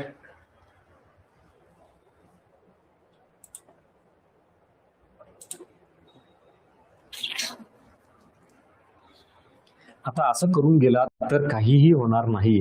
उलट काय काय टॉपिक तर आयोगाने दिलेच नाहीत, मग आपल्याला तेही घ्यायचे. म्हणून आता हा सिलेबस बाजूला ठेवा आणि आपण आपल्या पद्धतीनं जे आता मी सांगितलं डिमांड ऑफ दी सब्जेक्ट हे विचारात घेऊन, तुम्हाला आयोगाने दिलेले सगळे टॉपिक कव्हर होणार, डोंट वरी, ती पूर्ण जबाबदारी माझी. पण असे नाही करायचे. आता आपल्याला सब्जेक्टची जी डिमांड आहे बेसिक पासून ऍडव्हान्स कडे जायचंय, एकदम सुरुवातीपासून. असा सगळा प्रकार आहे. इथपर्यंत काय लक्षात आलं? Sequence and chronology. ह्याच्यामध्ये हा एक टॉपिक, लोकसंख्या, शेती, उद्योग, हे 3 टॉपिक आहेत ना, ह्याच्यात जरा थोडे वेगळे अँगल आहेत. का? कारण हा जिओग्राफीमध्ये पण येतो, हा तुम्हाला करंटमध्ये पण येतो, सेन्सस, लोकसंख्या. आणि इकडे जे येत नाही हे कोर टॉपिक आहेत, हे मेन्सला पण आहेत तुम्हाला. आणि शेतीमध्ये सुद्धा जर बघितला तर पूर्ण अख्खा सब्जेक्ट आहे ॲग्रिकल्चर, बरं का. त्यामुळे इथं जरा थोडं बॅलन्स ठेवायचं आहे आपल्याला. म्हणजे तुम्ही जिओग्राफीमध्ये जा किंवा कोर ॲग्रिकल्चर, जसं उदाहरण बघा, आता तुम्ही इथं शेती दिले म्हणल्यानंतर त्याच्यात काय करणार बरं?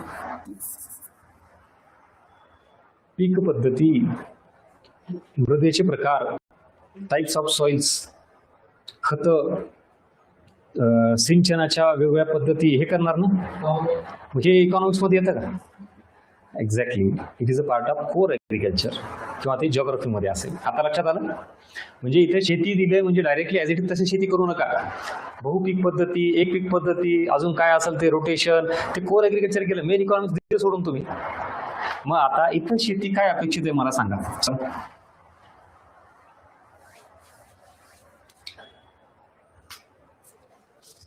इथं शेती अपेक्षित आहे. राष्ट्रीय उत्पन्नामध्ये कृषी क्षेत्राचा वाटा, देशात जी रोजगार निर्मिती होते त्या रोजगार निर्मितीमध्ये कृषी क्षेत्राचा वाटा. एकूणच स्वातंत्र्यापासून जर आपण पुढे बघितलं तर भारतीय अर्थव्यवस्था ही कृषी आधारित, कृषी प्रधान अर्थव्यवस्था आहे का? आहे. सो इकॉनॉमीच्या दृष्टिकोनातून सगळं घ्यायचं. बरं, सगळ्यात महत्त्वाचा पॉईंट येतो, आपण ज्या वेळेला आपल्या मूलभूत गरजा पूर्ण करायचं म्हणतो, अन्न, वस्त्र, निवारा, त्यामध्ये अन्न ही गरज कोण पूर्ण करतं? शेती. मग दारिद्र्याचा संबंध शेतीशी आहे का? आहे. असं सगळं इकॉनॉमीच्या दृष्टिकोनातून काय घ्यायचंय? शेती घ्यायचंय.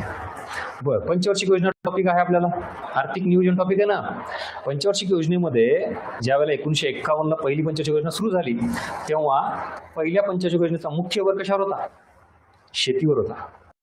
पण त्या अँगलनी शेती की आर्थिक नियोजनामध्ये शेतीसाठी काय केलेलं आहे? वेगवेगळ्या गव्हर्नमेंट स्कीम आहेत ॲग्रिकल्चरसाठी. सो भारतातील एकूण जी लोकसंख्या राहते, मॅक्झिमम लोकसंख्या कुठे राहते? ग्रामीण भागात राहते. ग्रामीण भागातला मुख्य व्यवसाय कुठला आहे? शेती आहे. म्हणजे फिरून फिरून शेती ही कुठं आणायची आपल्याला? इकॉनॉमीला रिलेट करायची. तो अँगल आपल्याला इथं आहे. नाही तुम्ही काय करत बसाली आता? मृदेचे प्रकार, जांभी मृदा, खडकाळ मृदा, हे प्रश्न इकॉनॉमीमध्ये येतात का? किंवा गायीच्या जाती, म्हशीच्या जाती आहेत ना तुम्हाला? कळालं का मला काय म्हणायचंय? म्हणजे इथं जो शेती दिलाय हा कशाच्या संबंधित आहे? अर्थव्यवस्थेच्या संबंधित आहे. अजून एक डाऊट क्लिअर झाला का रिगार्डिंग शेती? इव्हन ह्याचा संबंध अजून कोणाशी लावू शकतो आपण? एकूण भारताची जी निर्यात होती त्या निर्यातीमध्ये शेती क्षेत्राचा वाटा. मग सेम परत इकॉनॉमीचा संबंध आला. महागाई आणि शेतीचा काय संबंध?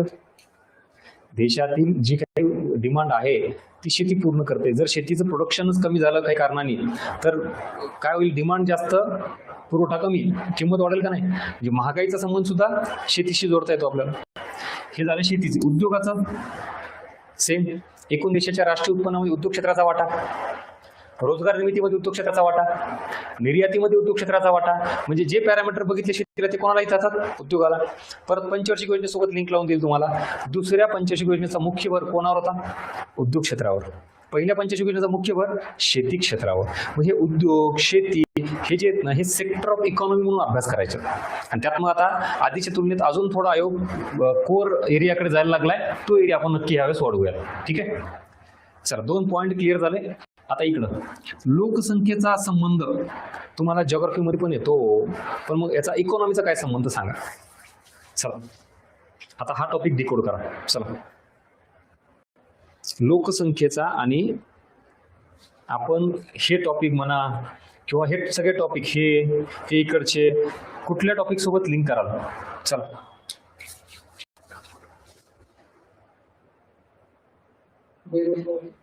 बरोबर, व्हेरी गुड. पहिला मुद्दा हेच अपेक्षित आहे मला. येऊ द्या बाहेर, बघा, चुकू द्या, पण उत्तर द्यायचा प्रयत्न करा. आता कसं बरोबर कळालं? म्हणजे तुम्ही विचार करायला भाग पडला ना. म्हणून टू वे कम्युनिकेशन का करतो मी थोडा पॉज का घेतो? तुम्हाला विचार करायला चालना मिळवतात. नाही तर मी बडबड करतो, हा इथं हे सांगितलं तसं करू का? पटकन नुसते इन्फॉर्मेशन सांगून निघून जातो मी. टॉपिक संपला, सिलेबस संपला. तर अजिबात नाही. आता ते गेला का? मी सगळं एवढं सांगतोय मागच्या किती वेळापासून, त्याच्या आधारावर तुम्हाला काहीतरी उत्तर सांगता आलं पाहिजे. त्यामुळे लोकसंख्येचा पहिला इथं संबंध येतो बेरोजगारी टॉपिकशी. राईट, बेरोजगारी, अनएम्प्लॉयमेंट. नेक्स्ट. बरं, पण त्या राष्ट्रीय उत्पन्नामध्ये पण specifically very good, best, per capita income. म्हणजे मी जर असं म्हणलं भारताचं राष्ट्रीय उत्पन्न 100 रुपये आणि समजा 50 लोक राहतात भारतात, तर ह्याला आपण पर कॅपिटा इन्कम म्हणतो. Per capita income GDP divided by लोकसंख्या. किती उत्तर आलं? 2. पण आता लोकसंख्या वाढली आणि कमी झाली, त्याचा परिणाम होईल काय? याच्यावर होणार ना. म्हणून तर मग लोकसंख्येचा संबंध परत राष्ट्रीय उत्पन्नाशी येतो, दरडोई उत्पन्नाशी येतो. म्हणून लोकसंख्या आपल्याला त्या अँगलनी पण बघायची आहे.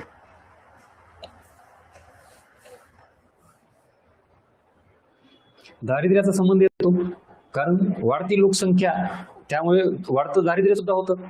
एवढी मोठी लोकसंख्या आहे, प्रत्येकाला रोजगार मिळत नाहीये, मूलभूत गरजा पूर्ण होत नाहीये, दारिद्र्याचं प्रमाण वाढतं. बरं, ह्याच्याही पलीकडे बियॉन्ड दॅट मोस्ट इम्पॉर्टंट ह्याच्यासोबत लिंक होणारा कन्सेप्ट म्हणजे डेमोग्राफिक डिव्हिडंड, लोकसंख्येय लाभांश. भारत हा तरुणांचा देश आहे म्हणलं जातं ना. याच यंग पॉप्युलेशनचा वापर देशाच्या इकॉनॉमीसाठी आपण ज्यावेळेला करतो, तेव्हा त्याला लोकसंख्येय लाभांश म्हणायचं. लोकसंख्येचा लाभ घेणे कशासाठी? देशाच्या विकासासाठी. मग तोही अँगल इथे येतो. म्हणजे आपल्याला आता मी जे आधीचे कोर टॉपिक होते तेही डिकोड केले आणि ऍट द सेम टाइम हे शेती, उद्योग आणि राहिलेले हा एक टॉपिक, हाही क्लिअर झाला का? आता मात्र पूर्णतः सिलेबस 100% प्री प्लस मेन्सचा एक ना एक शब्द ना शब्द डिकोड झाला का? कुठला राहिला असेल, डाऊट असेल तर विचारा मला. पण आता मात्र इथून पुढे जाताना म्हणजे तुम्ही लिटरली तुमचे फ्रेंड सर्कल, आजूबाजूला मित्रमैत्रिणी, लायब्ररी रूमवर असेल तर विचारा. तुम्ही जर कंबाईन करत असाल, खूप महिने झाले, वर्ष झाले, सिलेबसला बघितलंय, वाचलंय, पण एवढं बारकाईनं कधी डिकोड केलं नाही, तर पुढे फार मोठी चूक होऊ शकते. आणि ह्या सगळ्या अंडरस्टँडिंगवर आता आपल्याला ह्या टॉपिकला नुसता अभ्यास करायचा नाही, तर इकॉनॉमीच्या अँगलनी कसे टॉपिक विचारले जातात. म्हणजे तुम्ही डायरेक्टली सगळं हे करत बसलात तर इको मध्ये फायदा होईल का? तुम्ही फक्त मग काय कोर एग्रीकल्चर करत बसाल, याचा इकॉनॉमीचा काय संबंध हेच माहित नाही आपल्याला. तर ती आधी समजून घ्या. चला, कळालं? आणि काय डाऊट असेल तर विचारा. इथपर्यंत ऑनलाईन टॉपिक झाला, क्रोनॉलॉजी झाली, सिक्वेन्स झाल्या. आणि मला वाटतं कदाचित मी एकमेव असा असेल फक्त सिलेबसवर, टॉपिकवर आपण एवढं वेटेज देतोय. आणि विद्यार्थी म्हणून तुम्ही तर नवीन असता, तुम्हाला तर हे इम्पॉर्टन्स त्याचं उशिरा कळतं, पण सुरुवातीलाच आपण घेऊन येतोय. चला, क्लिअर आहे का? थांब द्या मला. All clear?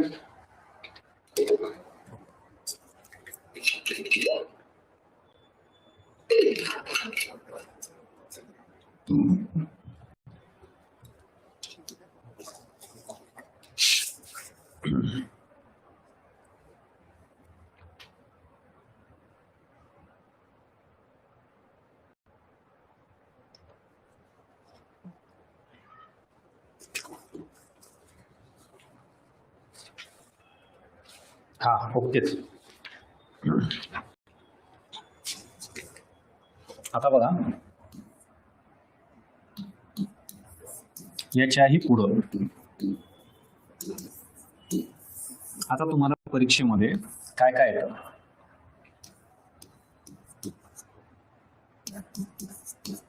Core eco. Core eco मध्ये दोन गोष्टी येतात. एक म्हणजे कन्सेप्टचा एरिया, दुसरा म्हणजे फॅक्ट्सचा एरिया.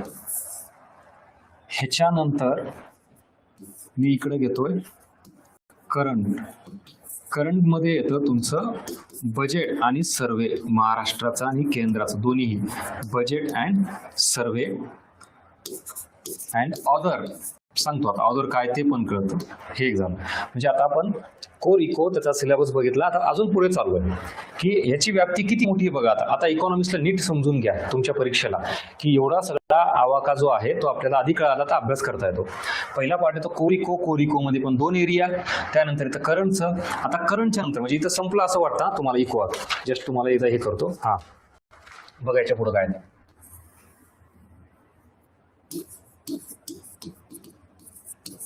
गव्हर्नमेंट स्कीम म्हणजे शासकीय योजना. त्याच्यानंतर येतं लोकसंख्या म्हणून आपण त्याला पॉप्युलेशन, हा एक पार्ट. आणि इकडे येतो पॉलिटी अँगल.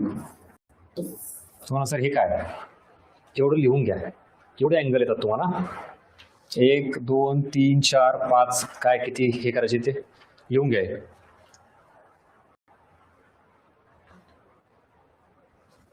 हा एक एवढं.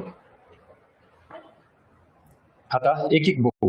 पुढे जाण्याच्या अगोदर परत इथं क्लिअर करतो. कोर इको जो इकडे बघा. आता मी मार्कांचं वेटेज पण सांगतो तुम्हाला इथं लगेच, म्हणजे अजून सोपं जातं. हे किती मार्काला असतं?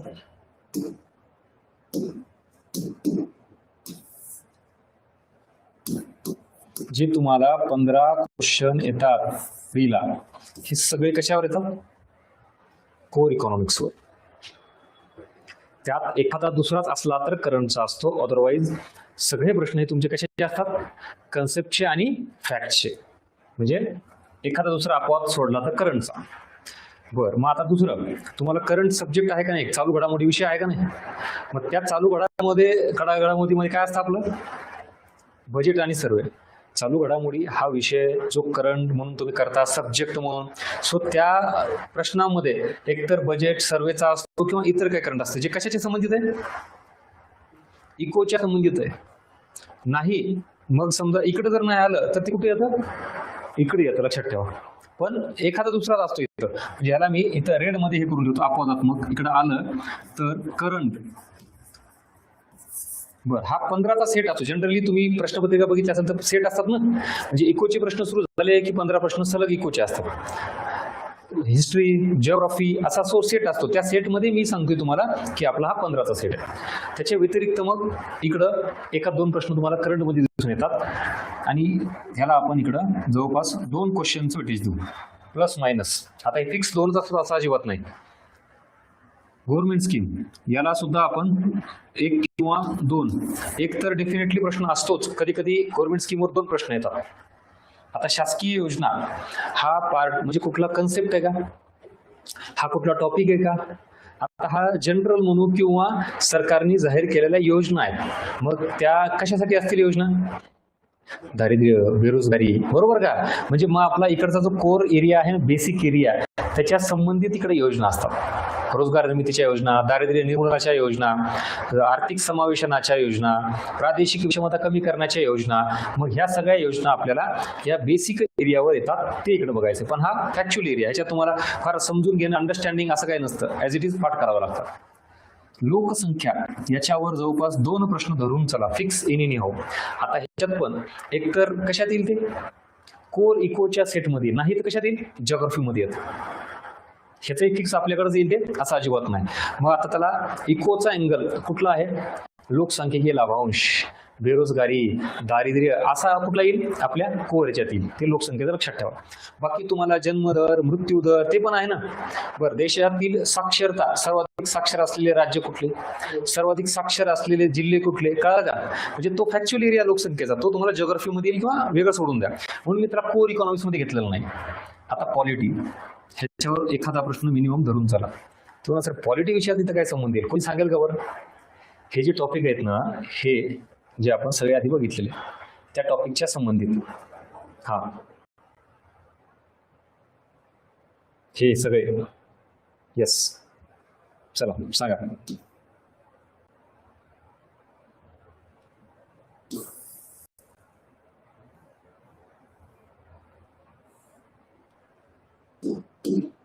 पॉलिटीचा इथं काय संबंध? काय थोडंफार वाचण्यात आलंय, काय माहिती आहे? कुठल्या टॉपिकशी आपण लिंक लावू शकतो?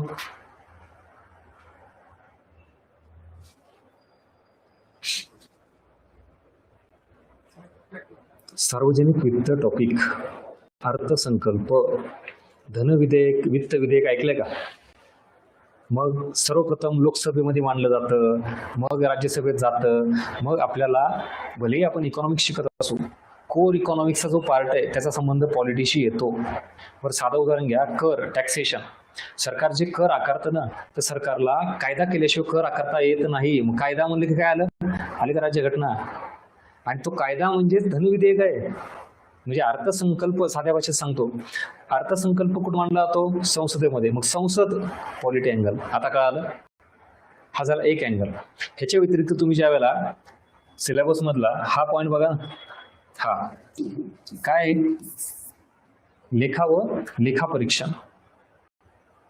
म्हणजे ह्याचा इथं संबंध येतो कॅगशी, कॅग, कंट्रोलर ऑडिटर जनरल. नाव ऐकले ना कॅग?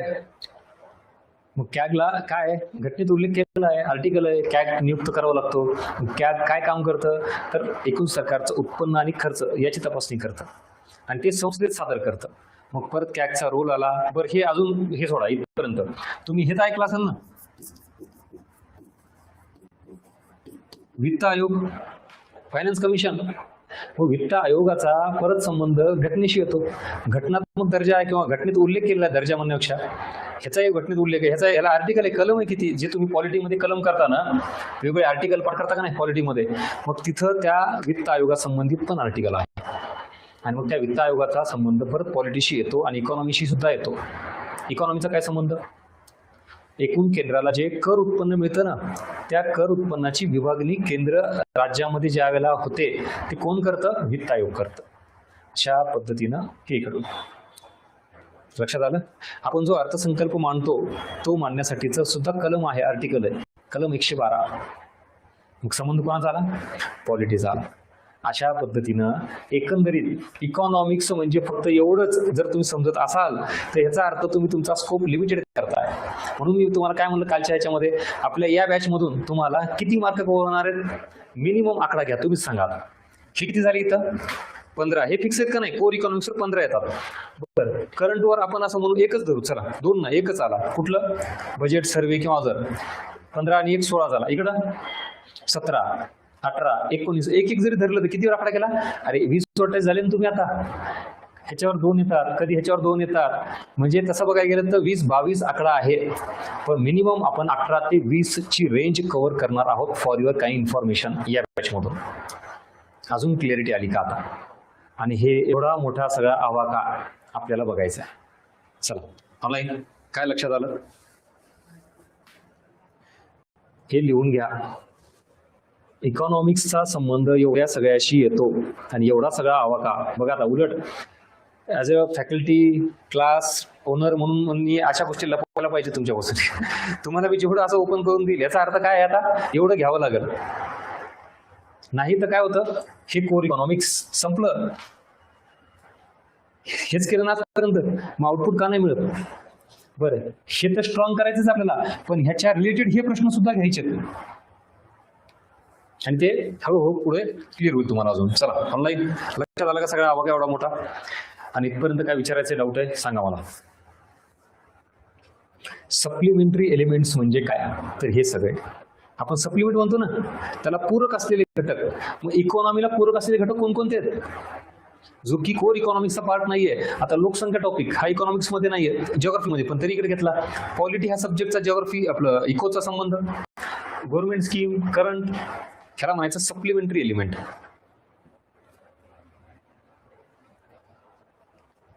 चला, काय डाऊट आहे विचारा. फक्त मी एकटाच बडबड करत पुढे जायला नको. कळतंय का? डोक्यात चाललंय की डोक्यावरून चाललंय? बरं, हा ऑनलाईन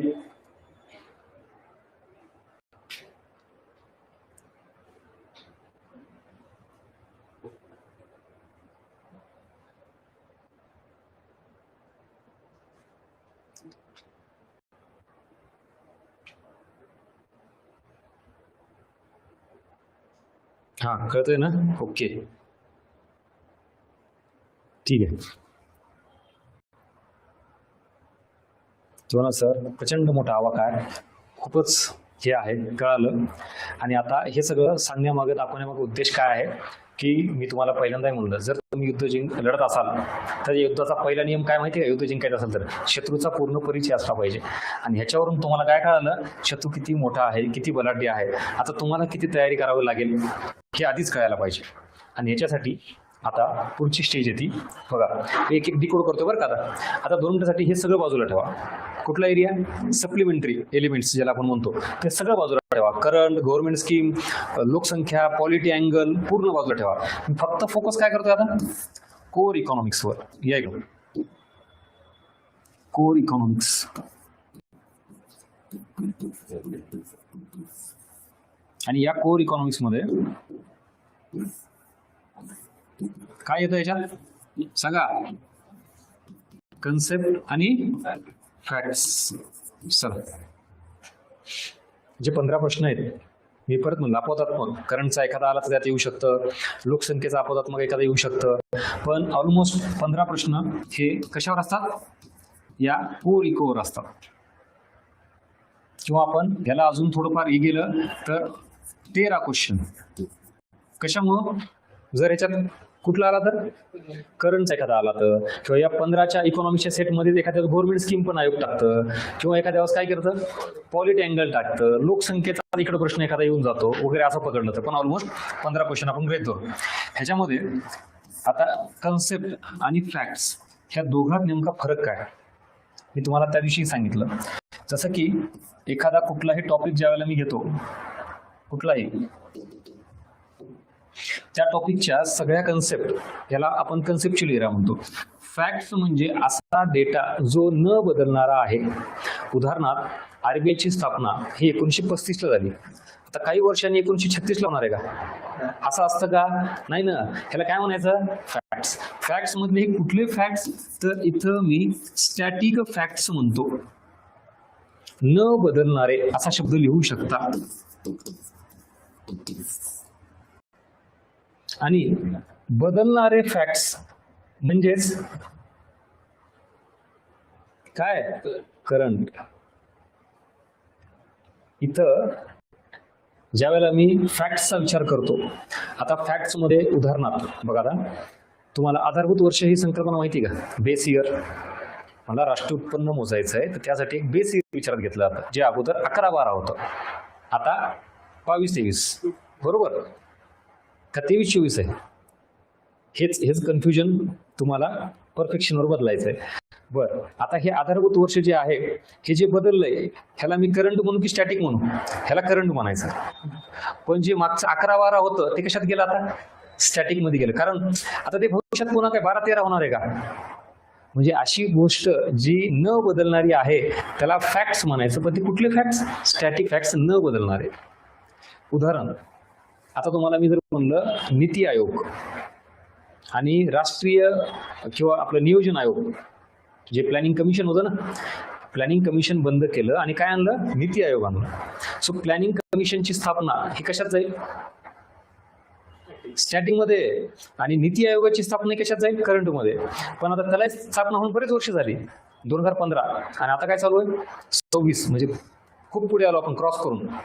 तर ह्याचा अर्थ आता ते सुद्धा कशात गेलं? स्टॅटिक मध्ये गेलं. आता कळालं का? म्हणजे ज्या मेजर चेंजेस आहेत. आता उदाहरण परत, जर तुम्ही कुठल्याही फॅक्ट्स जे आपण म्हणतोय मेजर आत्ता काहीतरी चेंज केलेत तर ते करंट मध्ये घेऊ शकतील. पण काही फॅक्ट आहेत की 5 वर्षांनी, 8 वर्षांनी, 10 वर्षांनी बदलतात. त्याला आपण कशात टाकायचं? स्टॅटिक मध्ये. आणि त्याच्या व्यतिरिक्त काही असतात ते एका महिन्याला बदलतात, दररोज बदलतात. त्याला विचारात घ्यायचं का? तसं बघायला गेलात तर मग शेअर मार्केट, सोन्याचे भाव, पेट्रोल डिझेलचे रेट ही खेळत बसणार का तुम्ही? ह्याला करंट बनायचं का? हा शुद्ध मूर्खपणा आहे. ह्याच्या जेवढं मागे लागाल तेवढा मेन सब्जेक्ट सोडून द्याल बरं का तुम्ही. त्याला करंट बनायचं नाही. करंटमध्ये बऱ्याच कामाच्या गोष्टी बाकीच्या आहेत. चला, इथं एक गोष्ट क्लिअर झाली का? फॅक्ट्स मध्ये सुद्धा 2 फॅक्ट्स आहेत. कुठले? न बदलणारे ज्याला आपण स्टॅटिक फॅक्ट्स म्हणतो, आणि बदलणारे ज्याला आपण करंट अँगलने फॅक्ट्स म्हणतो. ऑनलाईन सांग मला. म्हणजे तुम्हाला इथून पुढे हे कळू द्या ना की इकॉनॉमिक्स बाबतचे फॅक्ट्स कुठले करायचे. बदलणाऱ्या फॅक्ट्सला काही लिमिटेशन आहेत का? आज हे बदललं, उद्या ते बदललं, ते नंतर बघू आपण. सगळ्यात जास्त प्रायोरिटीने काय करायचं तुम्हाला? न बदलणारे फॅक्ट्सचे मार्क देणार आहेत का? कारण हातचा मार्क आहे. एकदा मला आरबीआयची स्थापना 1935 कळाली की मार्क देणार आहे का नाही सांगा? कारण त्याच्यात बदल होणार आहे का? नाहीच. SBI ची स्थापना 1955. फिक्स आहे, पाटकर मार्क घेऊन जायच्यातले. पण तुम्ही जर करंटच्या मागे खूप लागलात तर सगळं बदलणार आहे, त्याला आपण लास्ट प्रायोरिटी द्यायची. आता या इकडं कन्सेप्ट आणि ह्याच्यामध्ये उदाहरण देतो. परत GDP आणि GNP ह्या गोष्टी जर आयोगाला विचारायचं म्हणलं तर कन्सेप्टचा एरिया आयोग जास्त फिरून विचारू शकतं की फॅक्टचा एरिया जास्त फिरून विचारू शकतं? जास्त डायमेन्शन्स कशाला आहेत? मल्टी डायमेन्शन कन्सेप्टला की फॅक्ट्सला? बघा आता मी जर असं म्हणलं GDP ही संकल्पना काय, हा झाला एक अँगल. GDPचा संबंध GNP सोबत, या दोघात फरक काय, दुसरा अँगल. म्हणजे ही एकच कन्सेप्ट हा. पर GDPचा संबंध कोणासोबत, NDP सोबत. कळलं पुढे, या कन्सेप्ट बघायचे आपल्याला पुढं. तिसरा अँगल. आता GDP मध्येच परत रिअल GDP ही एक कन्सेप्ट आहे, त्याच्यामध्येच परत नॉमिनल GDP ही एक कन्सेप्ट आहे. म्हणजे विचार करा, कन्सेप्टला तुम्हाला आयोगाला भरपूर डायमेन्शन्स आहेत आणि फिरून विचारू जाऊ शकतं. हा एक पॉईंट झाला. दुसरा, मी जर तुम्हाला हे सोडून द्या, आता असं म्हणलं गरीब श्रीमंत यामधील दरी, यामधील विषमता, याला आपण आर्थिक विषमता म्हणू शकतो का? Yes or no? बरोबर ना, हीच आहे ना इकॉनॉमिक इनइक्वालिटी, फायनान्शियल इनइक्वालिटी म्हणून आपण त्याला. गरीब श्रीमंतातील दरी, आर्थिक विषमता, बरोबर. आता वाक्य लिहा. चला ऑनलाईन ब्लँक पेज घ्या आणि लिहित चला. मी परत सांगतो, ही बॅच ज्या दिवशी संपेल त्या दिवशी पूर्ण इकॉनॉमिक संपलं पाहिजे माझ्यासोबतच. उगाच फक्त ऐकत बसायचं नाही. लिहा आता वाक्य इथं. चला.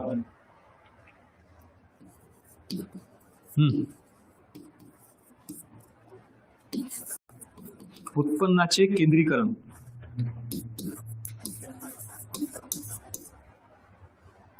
त्याच्यानंतर उत्पन्नाचे असमान वितरण.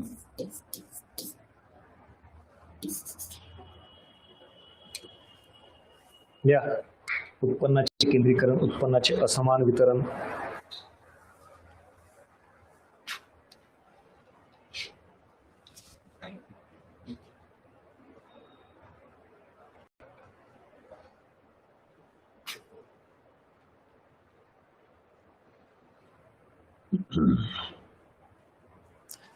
आर्थिक विषमता या कन्सेप्टला, या शब्दाला, या दोन्हीपैकी कुठला पर्याय लागू होतो? पर्याय क्रमांक 1, पर्याय क्रमांक 2.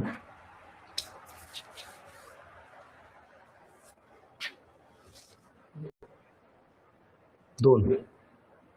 चला ऑनलाईन उत्तर द्या.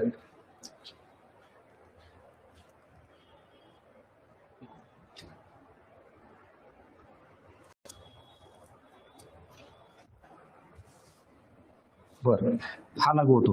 पर्याय क्रमांक 1 लागू होतो का? पर्याय क्रमांक 1 लागू होतो का? Yes or no? ऑनलाईन झालं कन्फ्युजन सुरू? याला म्हणायचं कन्सेप्च्युअल अंडरस्टँडिंग. एक्झॅक्टली मला जे काही साध्य करायचं तुम्ही केलं. तुमची आता उत्तरं वेगवेगळे येत आहेत.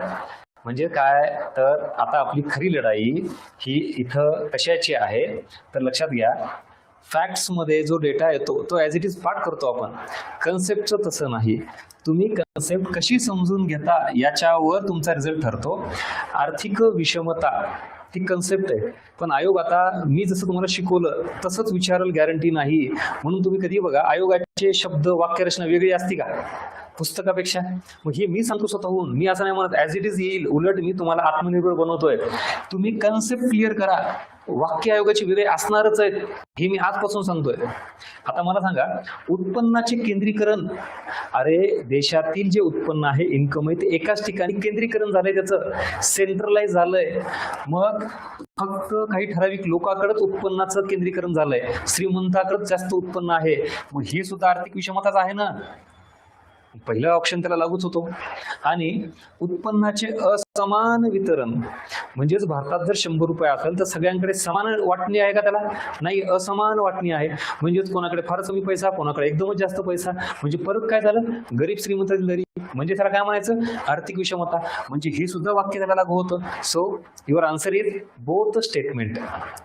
Both statement are correct. आता कळालं. पण understanding basic conceptual clarity, exactly मला हे सांगायचं. म्हणजे तुम्हाला या इकडं आता रिझल्ट डिसाइडिंग फॅक्टर जर कुठला असेल किंवा खरी ताकद पणाला लागत असेल तर कुठं? कन्सेप्टला लागते. ह्या एक्झाम्पलवरून काय कळालं मला सांगा. चला, ऑनलाईन आणि ऑफलाईन डेमो मिळाला का? आता कुठं कमी पडतोय कळतंय? म्हणजे इकॉनॉमिक्स कसं शिकायचंय. म्हणजे आता आपल्याला नुसते टॉपिक माहिती असून कळाले फायदा झाला काय? सगळे टॉपिक कळाले सर, तुम्ही सांगितले मला, सिलेबसची कोडिंग झाली. अरे पण मग ते एक ना एक टॉपिक आता कसा करायचा आहे? जर कन्सेप्टचा एरिया करणार असाल तर प्रॉपर अंडरस्टँड करून घ्या. म्हणजे ह्याला फिरवण्याला किती संधी आहे. बरं, हे एवढ्यावरच नाही. आता मी अजून ह्याला एक अँगल जोडतो. तिसरा पर्याय जोडला. या वाक्य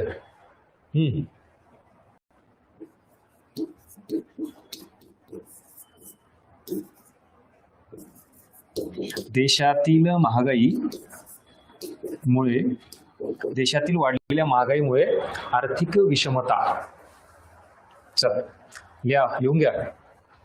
देशातील वाढलेल्या महागाईमुळे आर्थिक विषमता.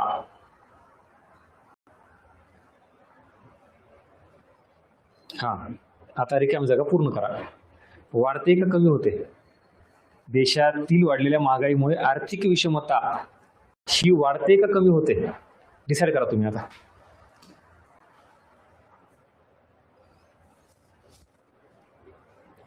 म्हणजे आता तुम्हाला आर्थिक विषमता काय हे नीट समजून घ्यावं लागेल आणि मग त्याचा संबंध महागाई सोबत म्हणजे ऍप्लिकेशन करावं लागेल. आता वस्तू व सेवांच्या किमतीत वाढ होणे म्हणजे महागाई. समजा एखादा व्यक्ती आहे, तो त्याच्या मूलभूत गरजा पूर्ण करतोय व्यवस्थित, पण आता महागाई निर्माण झाली म्हणल्यावर त्याला मूलभूत गरजा पूर्ण करता येणार नाही. बरं, महागाईचा श्रीमंतांना नुकसान होतं का? होतं. पण श्रीमंत डायरेक्ट गरीब होतात का? त्याच्याकडे पैसा आहे म्हणून ते श्रीमंत आहेत ना. त्यांना काय होईल? थोडंफार नुकसान होईल, पण ते डायरेक्टच गरीब होत नाहीत. पण गरिबांचं काय? गरीब हा अजून गरीब होतो. मिडल क्लास हा गरिबीत येतो. आता कळालं का? Because of inflation. आणि ह्याच्यामुळे होतं काय? श्रीमंत इथंच राहतो पण गरीब हा गरीब होत जातो. म्हणजे गरीब श्रीमंताची दरी काय होत चालली? वाढत चालली. ह्यालाच काय म्हणायचं? आर्थिक विषमता वाढणे. आता कळालं का? म्हणजे किती डेप्थ आहे. मी एकच कन्सेप्ट घेऊन तुम्हाला किती अँगलने विचारू शकतो, विचार करा. मग तुम्ही म्हणाल सर आता असे किती अँगल कव्हर करायचे? ह्याला उत्तर काय असलं पाहिजे? नाही असे. आता तुम्ही म्हणाल सर मग आता हे 3 अँगलचा विचाराल का? जर 4था विचारला तर, 5वा विचारला तर ह्याला काय उत्तर आहे? ऑनलाईन. मग आता आपण अशी लिस्ट तयार करायची का? अशी तुम्हाला 5, 6, 7, 8 नाही, मी 15 लिस्ट देऊ का? 15 वेगळे अँगल देऊ का तुम्हाला? मग आयोगाने 16 विचारला तर इथं चुकतो आपण. आता तुम्ही काय करता? याचा अर्थ पाठांतराकडे जाताय. म्हणजे कन्सेप्ट मध्ये पण पाठांतर. आता तुम्हाला काय करावं लागेल? बेसिक कन्सेप्ट क्लिअर करा. म्हणजे मी हे क्लिअर केल्यानंतर हे बरोबर 3 सांगता आले का? आता तुम्हाला जर हे क्लिअर असेल तर काय सांगता येईल? 4थं पण सांगता येईल, पुढे 5वं पण सांगता येईल. Yes or no? म्हणजे सोल्युशन मिळालं का? इकॉनॉमिक्स मध्ये कन्सेप्च्युअल क्लॅरिटीला खूप इम्पॉर्टन्स आहे. ऑटोमॅटिक इंटरलिंकिंग लागते तुम्ही स्वतः. आणि हीच तर खरी परीक्षा आहे ना. म्हणजे लक्षात घ्या, जर आपण हे प्रिडिक्ट करू शकत असो की आयोग नेमकं काय विचारतोय, मग तर काय सगळ्यालाच मार्क आले असते का नाही? 100पैकी 100. तसं आहे का? आयोगाची खरी लढाई काय माहिती? आयोग म्हणतो तू बेसिक क्लिअर कर, इकडे मी काय विचारायचं ते माझा अधिकार. बरोबर ना? आपण ठरू शकतो का आयोगाने हेच विचारायला पाहिजे, तेच विचारायला पाहिजे? विद्यार्थी म्हणून आपण बेस जर स्ट्रॉंग केला तर भीती मरून जाते आणि मग बिनधास्त जाता येतंय की मला हे कन्सेप्ट क्लिअर आहे, विचार काय विचारायचं ते. ताकद निर्माण होती का नाही त्याची सांगा ना. की हे वेगवेगळे डायमेन्शन्स, वेगवेगळे अँगल येतात तुम्हाला. आणि ह्यालाच म्हणायचं डेप्थ वाढवणं, यालाच म्हणायचं प्रश्न फिरून विचारणं, जे कुठे शक्य आहे? कन्सेप्ट मध्ये शक्य आहे. म्हणून खरं चॅलेंज कन्सेप्टचं आहे. आता फॅक्ट्सला बघा. फॅक्ट्सला तुम्हाला एवढं चॅलेंज नाही का बरं? मी म्हणतो आरबीआयची स्थापना 1935. आता आयोगाला फिरवायचं म्हणलं तर काय करेल आयोग फिरून? पर्याय काय टाकल? 1934चा एक पर्याय टाकल, 1936चा एक पर्याय टाकल, बरोबर ना? ह्याच्या पलीकडे काय करणार? का असं करणार का? 5चं 3 इकडे केलं, 53 टाकलं ना असं केलं काही? तसं केलं तर आपल्याला कळलंच किती नाही म्हणून. म्हणजे आपण लक्षात घ्या, फॅक्ट्स बाबत परफेक्शन आणलं की मार्क येतात. हा एरिया म्हणजे गणितासारखा गणित, मार्क येतात पैकीच्या पैकी, कारण तिथं उत्तर निघतंच डेफिनेटली. आता इकडे उत्तर निघतंच का? हे कशावर डिपेंड आहे? तुमच्या अंडरस्टँडिंगवर. तुम्ही इकॉनॉमिक्स नेमका किती समजून घेतला, आणि या सगळ्या गोष्टी तुम्हाला रिझल्ट ठरवणार आहेत. म्हणजेच इकॉनॉमिक्सच्या बाबतीत रिझल्ट डिसाइडिंग फॅक्टर कुठला? ऑनलाईन. ज्याच्यावर रिझल्ट ठरतो तुम्हाला सर ना ह्याच्यावर पण रिझल्ट ठरतो ना. तुम्ही जर ह्याच्यामुळे रिझल्ट घालवत असाल तर याचा अर्थ तुमचा अभ्यास फार वरवरचा आहे. ऍक्च्युली इथं मार्क जाणं अपेक्षित नाही, तुम्ही इथं मार्क घेणं बाय डिफॉल्ट खरा रिझल्ट ठरतो इथं. ज्यांनी कन्सेप्टवर कमांड आणली, बेसिक क्लिअर केलं, तो जिंकला. कारण हे असे 35 आहे का 36 आहे हे तुम्ही जर कन्फ्युज ठेवत असाल तर याचा अर्थ तुम्ही फार पहिल्या इनिशियल स्टेजला आहे. येस, या इकडं.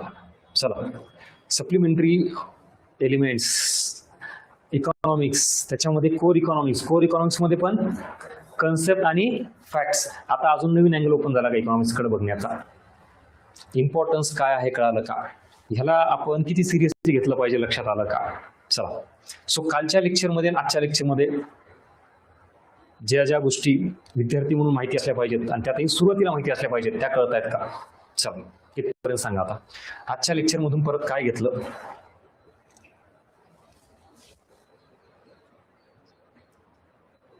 ऑनलाईन मेन्शन करा.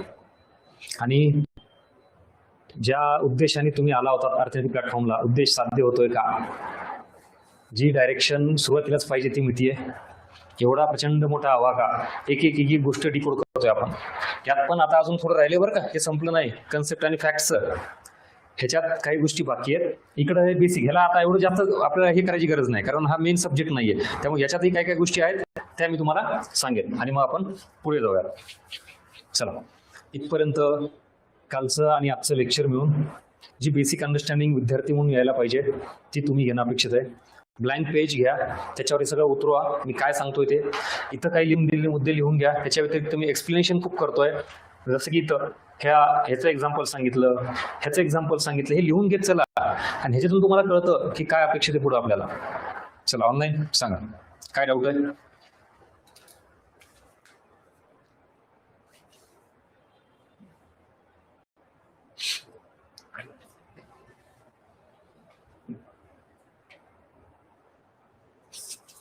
चला, उत्साह येतोय का? थोडी पॉझिटिव्हिटी वाटते इकॉनॉमिक्स बद्दल? जे की खूप ऐकलं असतं, भीतीदायक भयानक ऐकलं असतं, इकॉनॉमिक्स सब्जेक्ट मार्कच येत नाही किंवा काय आहे नेमकं.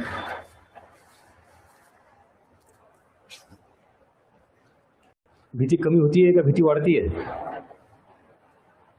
म्हणून जसं जसं लेक्चर पुढे चाललं तसं अजून खोली वाढत चालली आहे. मग चांगलं ना, आपल्याला तेच डीपमध्ये जायचं ना. मग आयोगाची डेप्थच जर तुम्हाला दाखवली नाही, वरवरच सुपरफिशियल सगळं केलं, तुम्ही खुश व्हाल, बॅच संपून मस्त भारी वाटेल तुम्हाला, आयोगात जड जाणार आहे. चला, एनी डाऊट? काय विचारायचं आहे विचारा.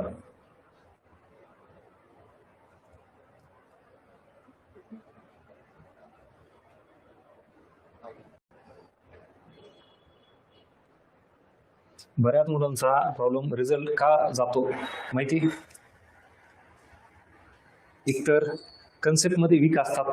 पहिला मुद्दा लक्षात आला असता तुमच्या आज, तुम्ही म्हणा ठीक आहे हरकत नाही, डेप्थ जास्त असते. दुसरा मुद्दा काय माहिती का? इकडचे पण मार्क घालवतात.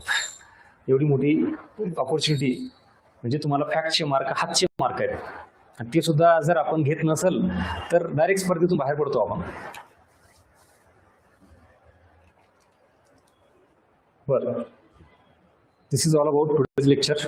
सो काही डाऊट असेल तर विचारा, नाही तर आपण मग उद्या परत याचा पुढचा पार्ट आहे तो कंटिन्यू करायचा. म्हणजे आता तुम्हाला हे सगळे जे अजून पॉईंट आहेत त्यातले काय आहेत ते क्लिअर करू, आणि त्याच्यानंतर मग थेट आपल्याला कुठं जायचं आता? कडे सगळ्यात इम्पॉर्टंट लेक्चर अजिबात मिस करू नका. हे जे सगळं सांगतोय ना, हे सगळं तिथे तुम्हाला अजून हे होईल, व्हिज्युअलाइज होईल सगळं. चला, काय डाऊट नाही, थांबायचं का मग ऑनलाईन? डाऊट नसण्याचे 2 कारण आहेत. मी नेहमी विचारतो विद्यार्थ्यांना, एकतर काहीच नाही कळालं तर डाऊटच येणार नाही ना, आणि दुसरं सगळं कळालं. कुठल्या कॅटेगरीत येत तुम्ही? नक्की ऑनलाईन सगळं कळालं का काहीच नाही कळालं, सगळं डोक्यावरून गेलं? पेशन्स ठेवा, इकॉनॉमिक्स सब्जेक्ट आहे. जर जात असेल, काही झेपत नसेल तर होणार. बाकी विषयाचं सांगितलं तुम्हाला मी, सोपं असतात. हिस्ट्री, पॉलिटी वाचण्यात असतात, ऐकण्यात असतात, सोपं वाटतं. इकॉनॉमिक्स हा विषय असा आहे, तुम्हाला एंटरटेनमेंट इथं जमत नाही, इथं काही व्हिज्युअलायझेशन जमत नाही, हे असंच समजून घ्यावं लागतं. त्यातही व्यवस्थित सगळ्यांना सोबत घेऊन समजेल असं शांतपणे कार्यक्रम चाललाय. समजून घ्यायचा प्रयत्न करा. थोडे आपलेही एफर्ट्स वाढवा. म्हणजे सगळंच इझी सोपं खाली खाली खाली आणत असं नसतं. थोडं आपणही आपली लेवल वाढवणं अपेक्षित आहे.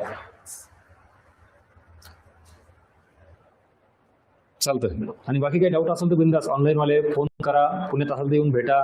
कम्युनिकेशन करत चला, म्हणजे काय चाललंय काय नाही, तुम्ही कुठल्या स्टेजला आहात, कोण नवीन आहे कोणी जुने आहेत, पण बोलत चला. तुम्ही जर शांत बसून तुमचे डाऊट तुमच्याच मनात ठेवलेत ना, तर ते जास्त नकारात्मक परिणाम करतं बघा.